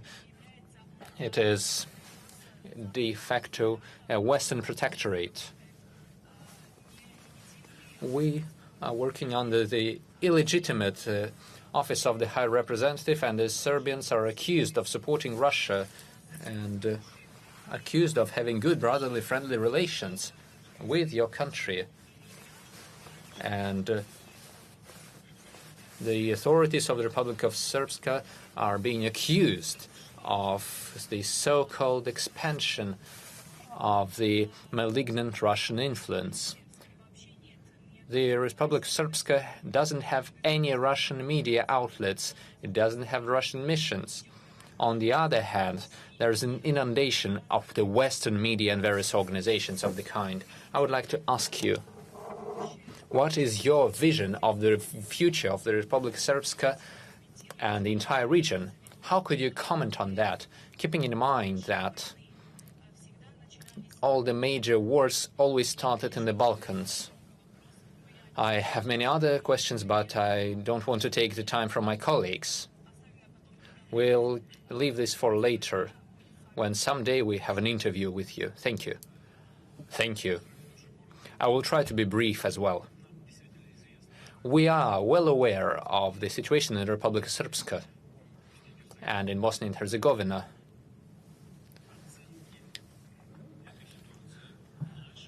Our own evaluations of the situation fully coincide with those of your authorities. Now, speaking of the Russian media, it's a shame that they're not present there. I'm not sure if RT has a reception there. You have no RT? We should think about that, and I will ask our colleagues to consider that and see what can be done. Speaking of the future shall be defined by the people living in that territory. And no matter what decisions from the past or the present are imposed on those living in a certain territory, at the end of the day, if we are truly seeking a balanced world that considers everyone's interests, first of all, the interests of those living in a certain territory, we should take into account the sentiments, the plans, and the ambitions of these people. Our policy towards Bosnia-Herzegovina and the Republika Srpska will be based on these exact principles. Please keep it down, tone it down a bit. Let's stay calm. Let's be civil. Yes, let's move on to the Lugansk Donetsk People's Republics. Yes, it doesn't matter to me who starts. Good afternoon, Mr. Putin. Thank you for giving us the floor. Please introduce yourself. My name is Yevgeny Rylov, Lugansk 24 channel. Thank you very much for this opportunity. We come here with no questions. Today, I believe that the People's Republic of Lugansk has nothing to complain about and no one to complain about. We are here to thank you personally for taking Donbas as part of the Russian Federation. We thank the government for the work they've been doing, for the integration, which are moving very smoothly. And a special thanks for all the partnering regions. They are tirelessly working. Our children are finally moving on to the playgrounds. They have new kindergartens and schools. We bow down to you. The entire Donbas would like to shake your hand. And a small question still, if I may. Yes, thank you. Yes, I will come. You're asking when I will come, and I will definitely come visit you. And I would like to tell you once again, everything looks quite modest. It doesn't resemble Moscow, to be sure. Moscow is one of the leading cities of the world, at least today. Lugansk is more modest, but still everything is quite clear and neat, and that shows the overall high level of culture of the people living in your territory. It shows the nature of those who live in Donbas and in Lugansk People's Republic. You have a very strong character that's been reinforced by the many years of your struggle. You never gave up, and victory shall be ours. So, for you and for all those living in Donbas, I would like to thank you and wish you all the success. We continue to receive a great deal of questions. Yes, there's someone waiting. Hello, I'm a volunteer from the Donetsk People's Republics. For 9 years, we have been helping the region of Donbas ever since the beginning of the hostilities. My friends, the volunteers, have died during their humanitarian missions. I was also injured. I've seen death with my own eyes. Mr. Putin, every day we're crossing and treading the line between life and death. We have volunteers from other regions. They have certain insurance, and if they die or if they are injured, their relatives receive the material compensations. However, such insurances do not exist for the people of Donetsk and Lugansk republics. At home, we are taking the same risks as the people from other regions. If possible, I would ask you to give the same status to all the volunteers of Russia. I fully agree with you. I have already mentioned a topic like that. Everyone should be equal. It doesn't matter where these people live.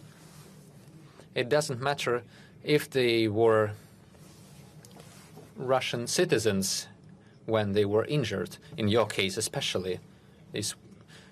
especially concerns the volunteers who are following their hearts, who are helping our guys, helping the civilians in these territories, those who risk their lives and health. Of course we should do that. Of course we will seek that. And I will definitely make sure everything's carried out. Yes, we thank you. We have a great number of calls and video calls. Wait a moment, if I may. We have a very important question from the villages as well. Please wait. Let us take a second. I've been reading the stream on the screen. When will the microfinancial and the microloan organizations be eliminated? Should we do that? I'm not sure. There are problems, but these companies are quite useful for some people. However, they may abuse the people's trust or do something else that they shouldn't really be doing. We should keep them in line. That's true. And let me note once again, I have been talking with the relevant financial authorities. We have been discussing the work of these so-called microloan and payday loan organizations. Yes, now a question from the villagers. Distinguished Mr. Putin, I'm the head of the so-called enterprise Dmitry Panin, the Cossack of Don, of the Volgograd region of the Serebranska Hutor. For several years we've been working to restore the cattle farm, meat and dairy farm, and we've been doing quite well. Farms like ours with 100 to 200 units of cattle are optimal for the meat and dairy farming in the future. I have a question. Is the Agriculture Ministry planning any additional programs to support such small-scale farms? And a second question. We transport our milk and dairy products with tractors on bad roads. Perhaps someday we will see the day that we get the good quality roads. And finally, I would like to say hi to all our people, to our warriors. I wish them victory. Glory to Russia. And where was he from? This was a question from the Volgograd region. And another question. People from the villages are wondering if the country is ensuring food security in all the major categories. Yes, let's take the first question first.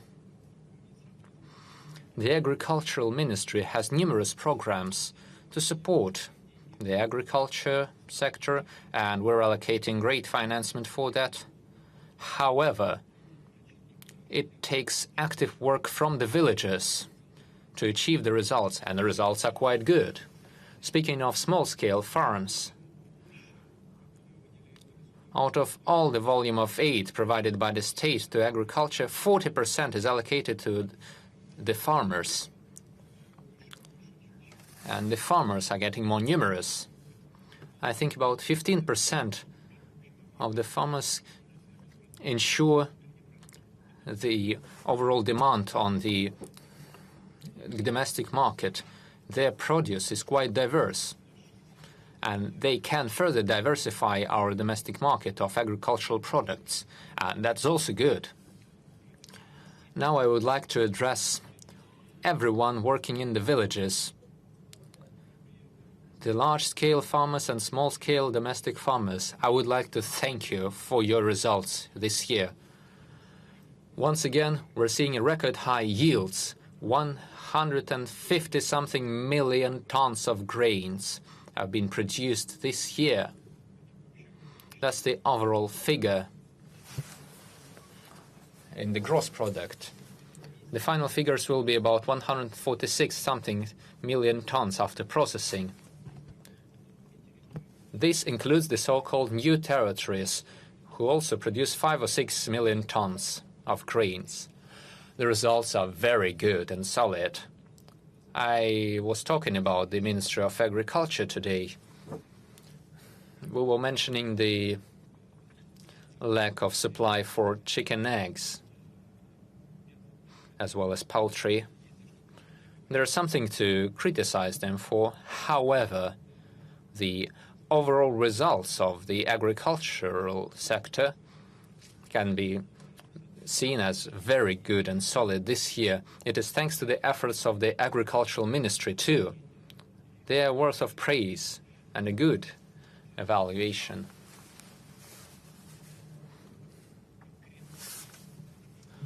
Speaking specifically of the small-scale farms, we are providing assistance to them. There's a number of programs, and if you need something, we can talk about that.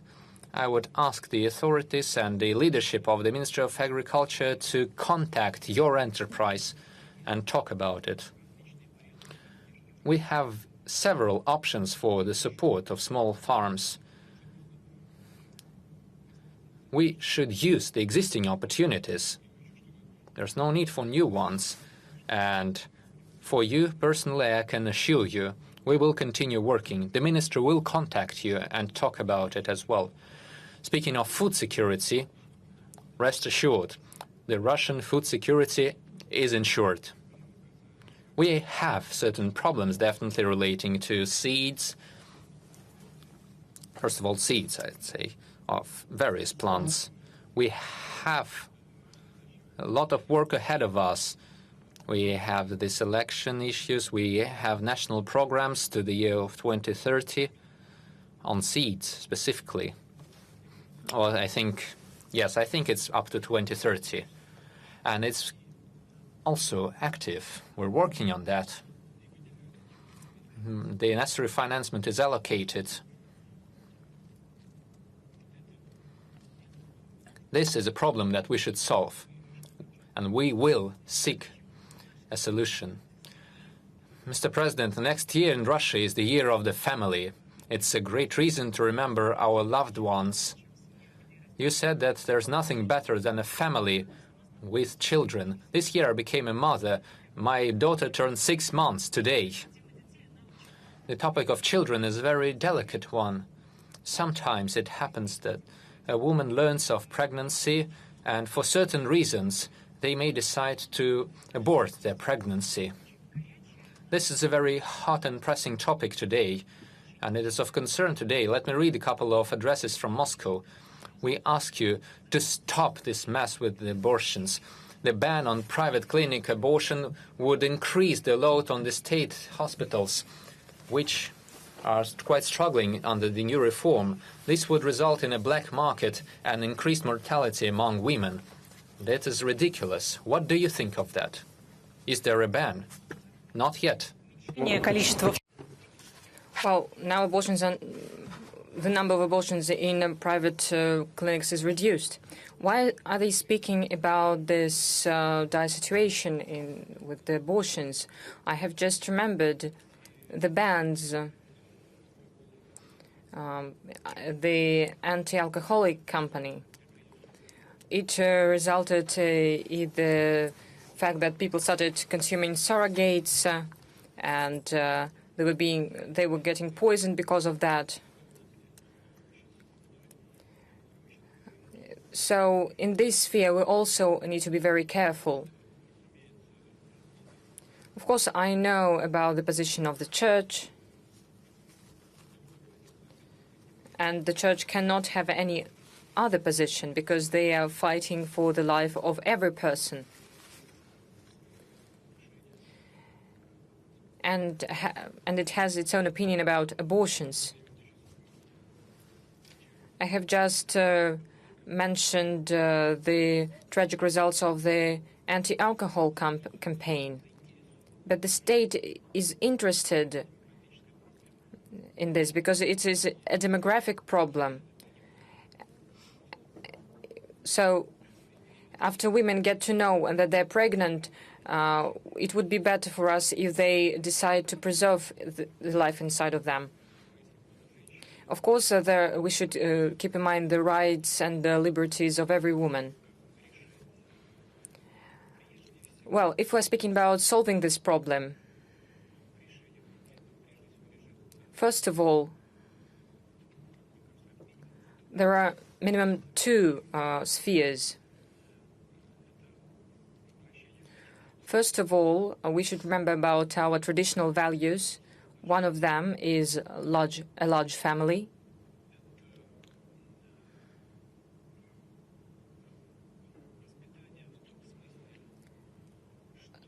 As well, we should think about education, and we should consider children as a gift from the God, or the women and the man. And it also is connected to the economic prosperity. We're speaking about the primary health care. We should also pay attention to women consultations, to maintain order there. There is a lot to be done.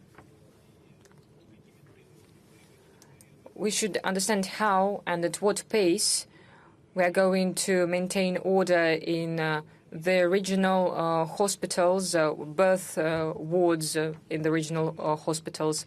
And one more thing.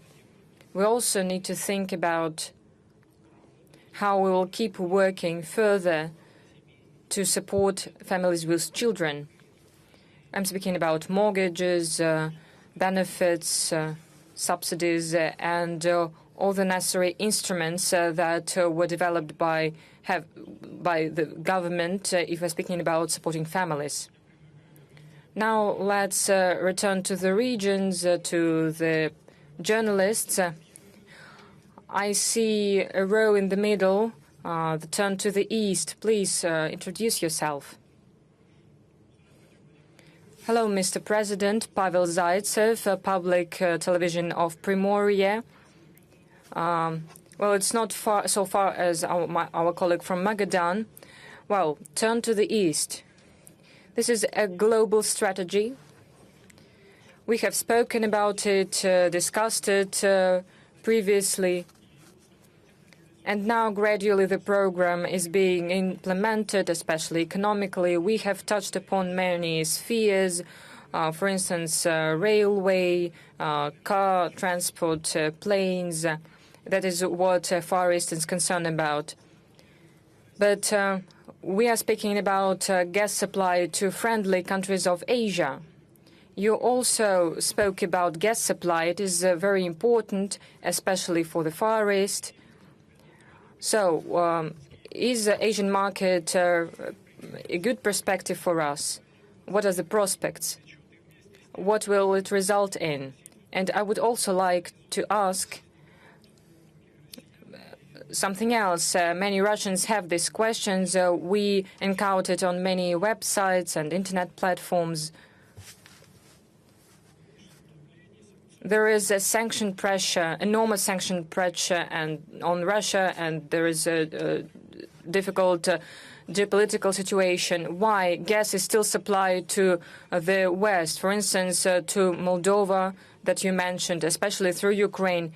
Maybe we should turn to Asia, to our friends, and maybe we should pay attention to gas supply to the regions. We are working on gas supply. I have already spoken about it. 450,000 households have already been connected to gas. 1 million received a technical opportunity to do that, and we are going to continue this work. Why are we supplying gas to Europe? Gazprom is a reliable partner, and it has contractual obligations, which it was always complying with, and that is what it is doing now. Well, they have their own problems, saying that we were to blame, that we were not selling gas. We did not close Yamal-Europa pipeline. We didn't close another pipeline that goes through Ukraine. It was the action of Ukraine. We did not undermine Nord Stream pipeline. Maybe it was done by the U.S. or maybe it was organized by them. Partially, one pipeline is functioning. I'm speaking about Nord Stream. It could be opened, but Germany does not do anything about this. If they doesn't want it, well, it's their decision. They have problems in the industry, chemical and other industries and everything that is related to them. Well, it means that there'll be a recession in maybe a small one in the German economy, but Gazprom is fulfilling all its obligations, especially using the pipelines through Ukraine. Of course, Ukraine receives money for transit. We don't provide anything to Ukraine, but they use our gas. You know how gas supply works in Ukraine since the Soviet times. There is a main pipeline that goes to Europe. But when gas enters Ukrainian territory, it goes all around the territory. The Ukraine has accumulated gas through the summer on the western border. And it is made as if gas goes directly through Gazprom, and this is how the obligations are fulfilled. First of all, we're speaking about Southern Europe. Why should we punish Slovakia or other countries? They pay us always, and they pay us a lot. That is why we never did anything because of the politics, and we're not going to do that. As for the East, well, we turn to the East not because we have worse relations with Ukraine. We started it even before. For instance, the power of Siberia, we started constructing it even before, because this is the trend of development of the world economy. There are new centers of economic growth. There are consumers, the main consumers. That is where we are going. We are sending there our coal, gas, and oil. So thank you for all these economies that they consume our energy and pay us for it. And we're going to widen our supplies to China and other countries that could be our possible consumers. Well, if they buy our energy, that's okay. We are not against it.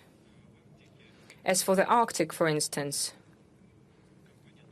there is a company, Novatech, that is also working with some European partners and Asian partners, for instance, with China. They're actively cooperating, and they're going to continue that activity.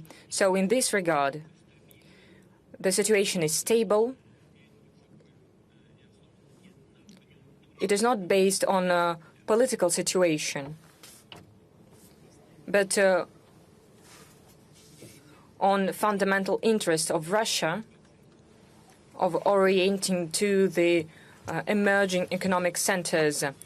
We also need to mention one more topic that concerns people, labor migration. In big cities, there was snows, and we're thanking migrants for helping us to cope with that. But let's say it mildly. There are concerns of the number of migrants, the consequences of such migration, and some regions are introducing restrictions on the number of migrants. What do you think?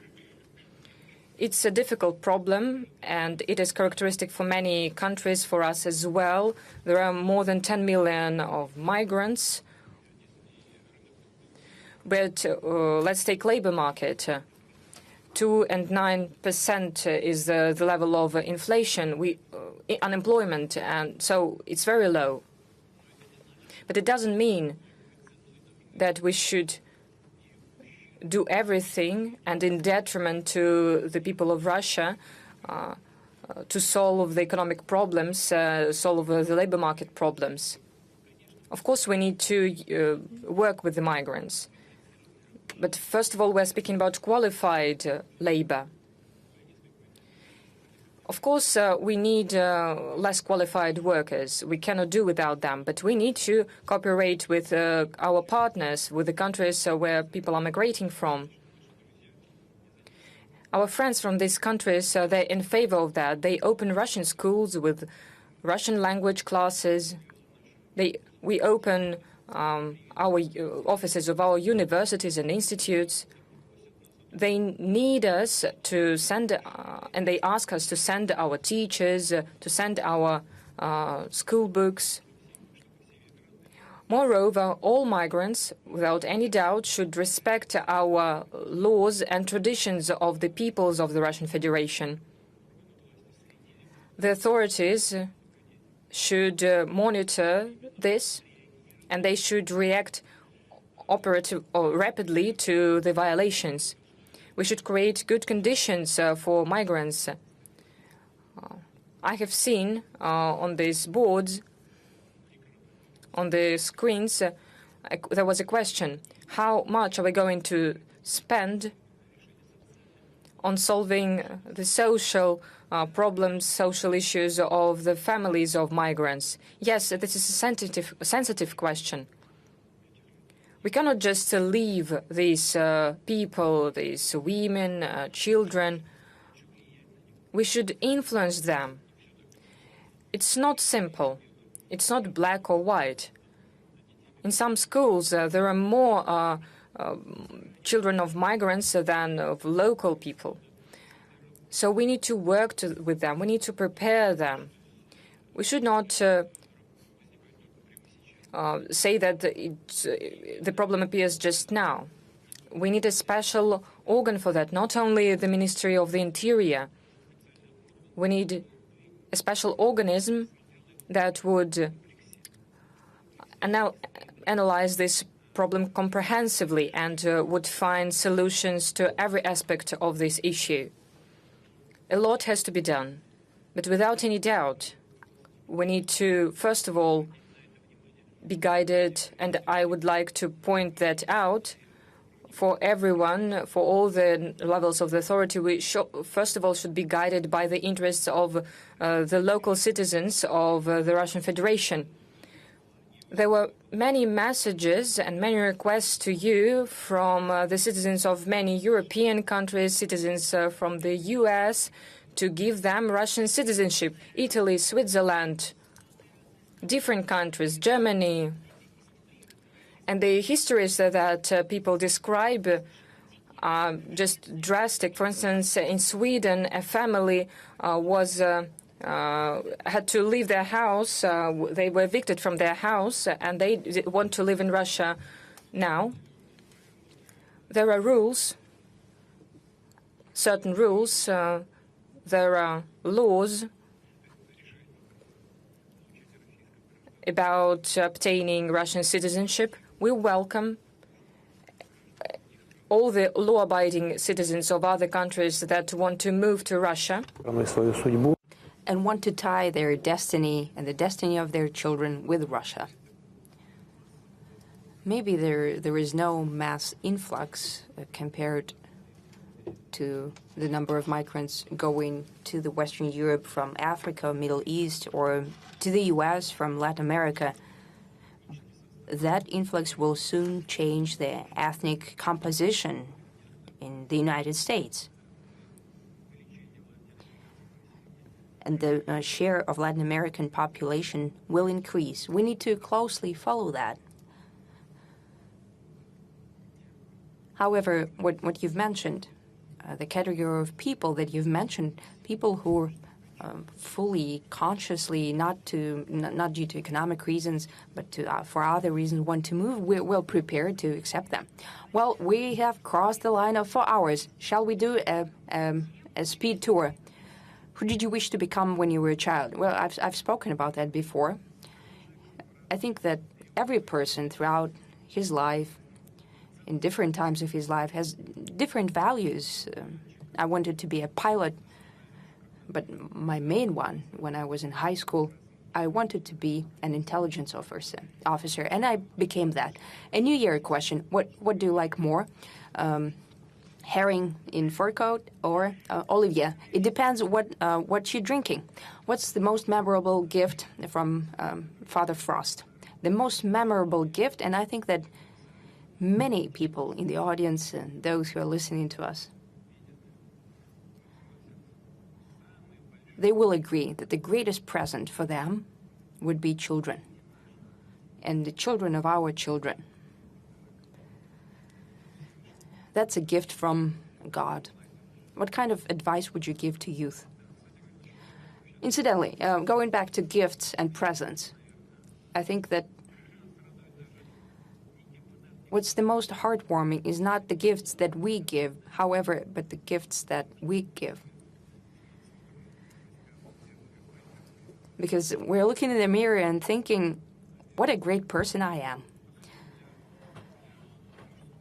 And I think that's true, especially for the men in the audience and around the country. It gives us more pleasure to give presents rather than to receive presents from someone, though both are very pleasant. What kind of advice would you give to the youth? We have a lot of folk sayings, and one of them, preserve your honor from youth, in the widest sense of the word. Today, you need to think about tomorrow. What I would add to that is that you need to always set ambitious goals for yourself. To set such goals and such tasks that sometimes would seem unattainable. However, if you set such goals for yourself, such a person would always strive to achieve that and will necessarily achieve success. What are you reading right now?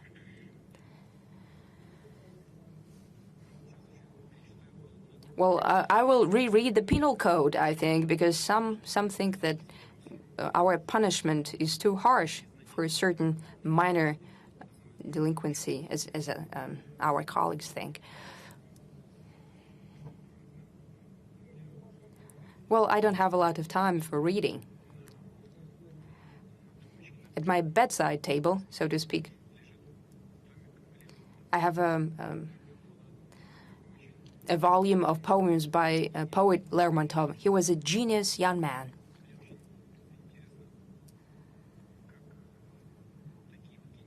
And it's very interesting the way the genius people of those times, the way they thought, what kind of values they had, how does it transpose on today? He was indeed a genius. It gives me great pleasure to read that. Mr. Peskov, indeed, we have been working for more than 4 hours. Maybe we can wrap it up talking to the media, to the journalists here. Well, let's give the floor to Buryatia.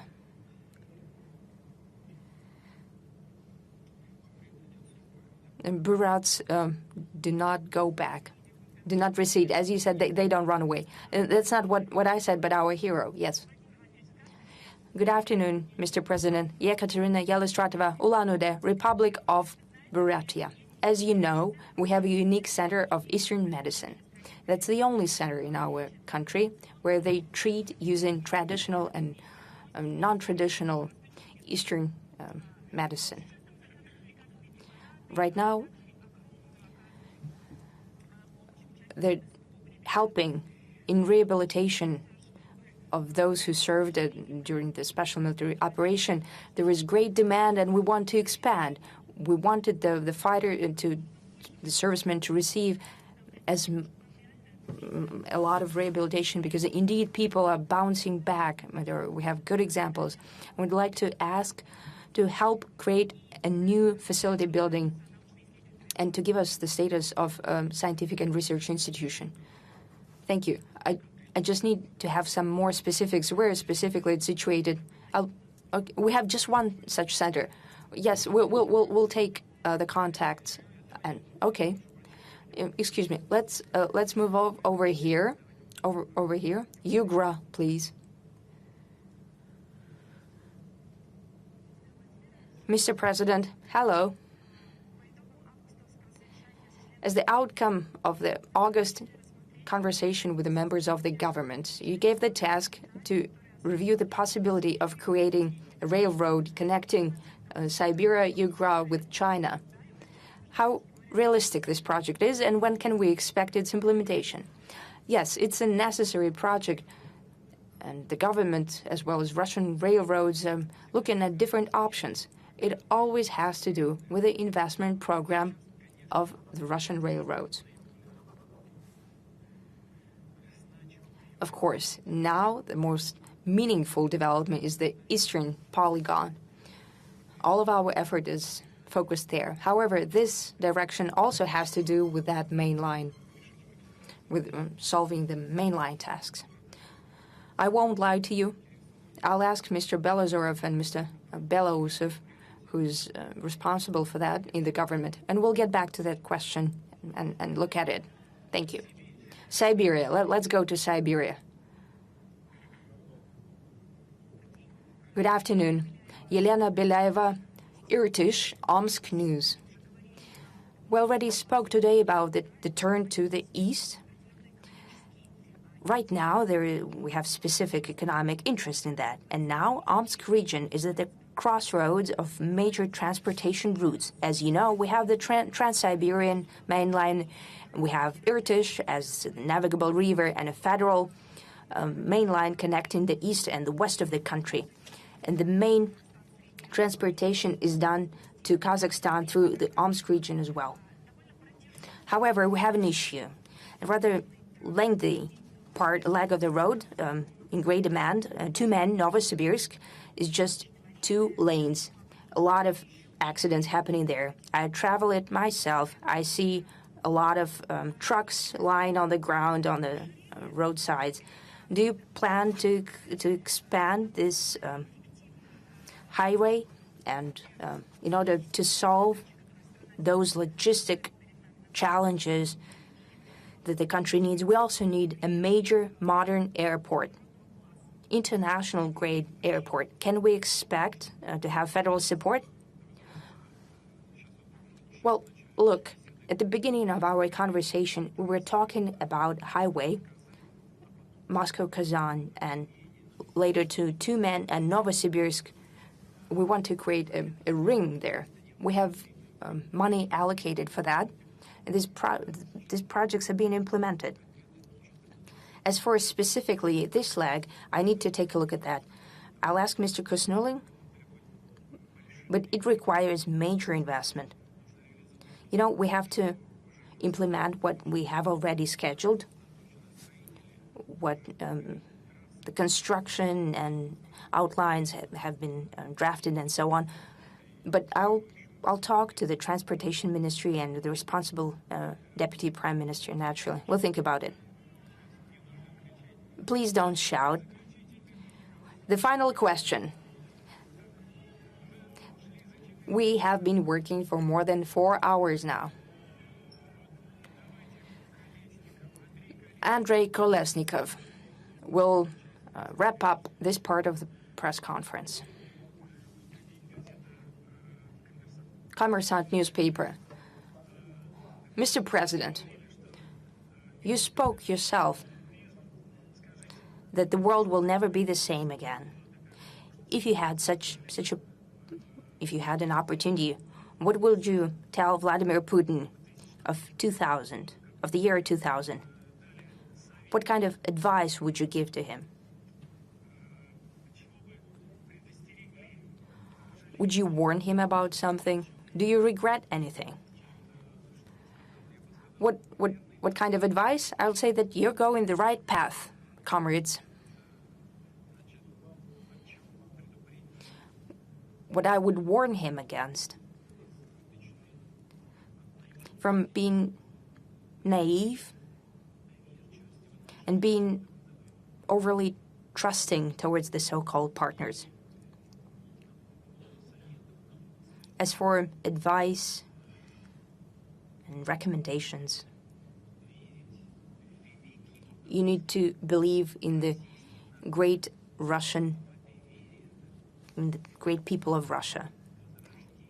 And this faith is key to rebirth and strengthening of Russia. Thank you.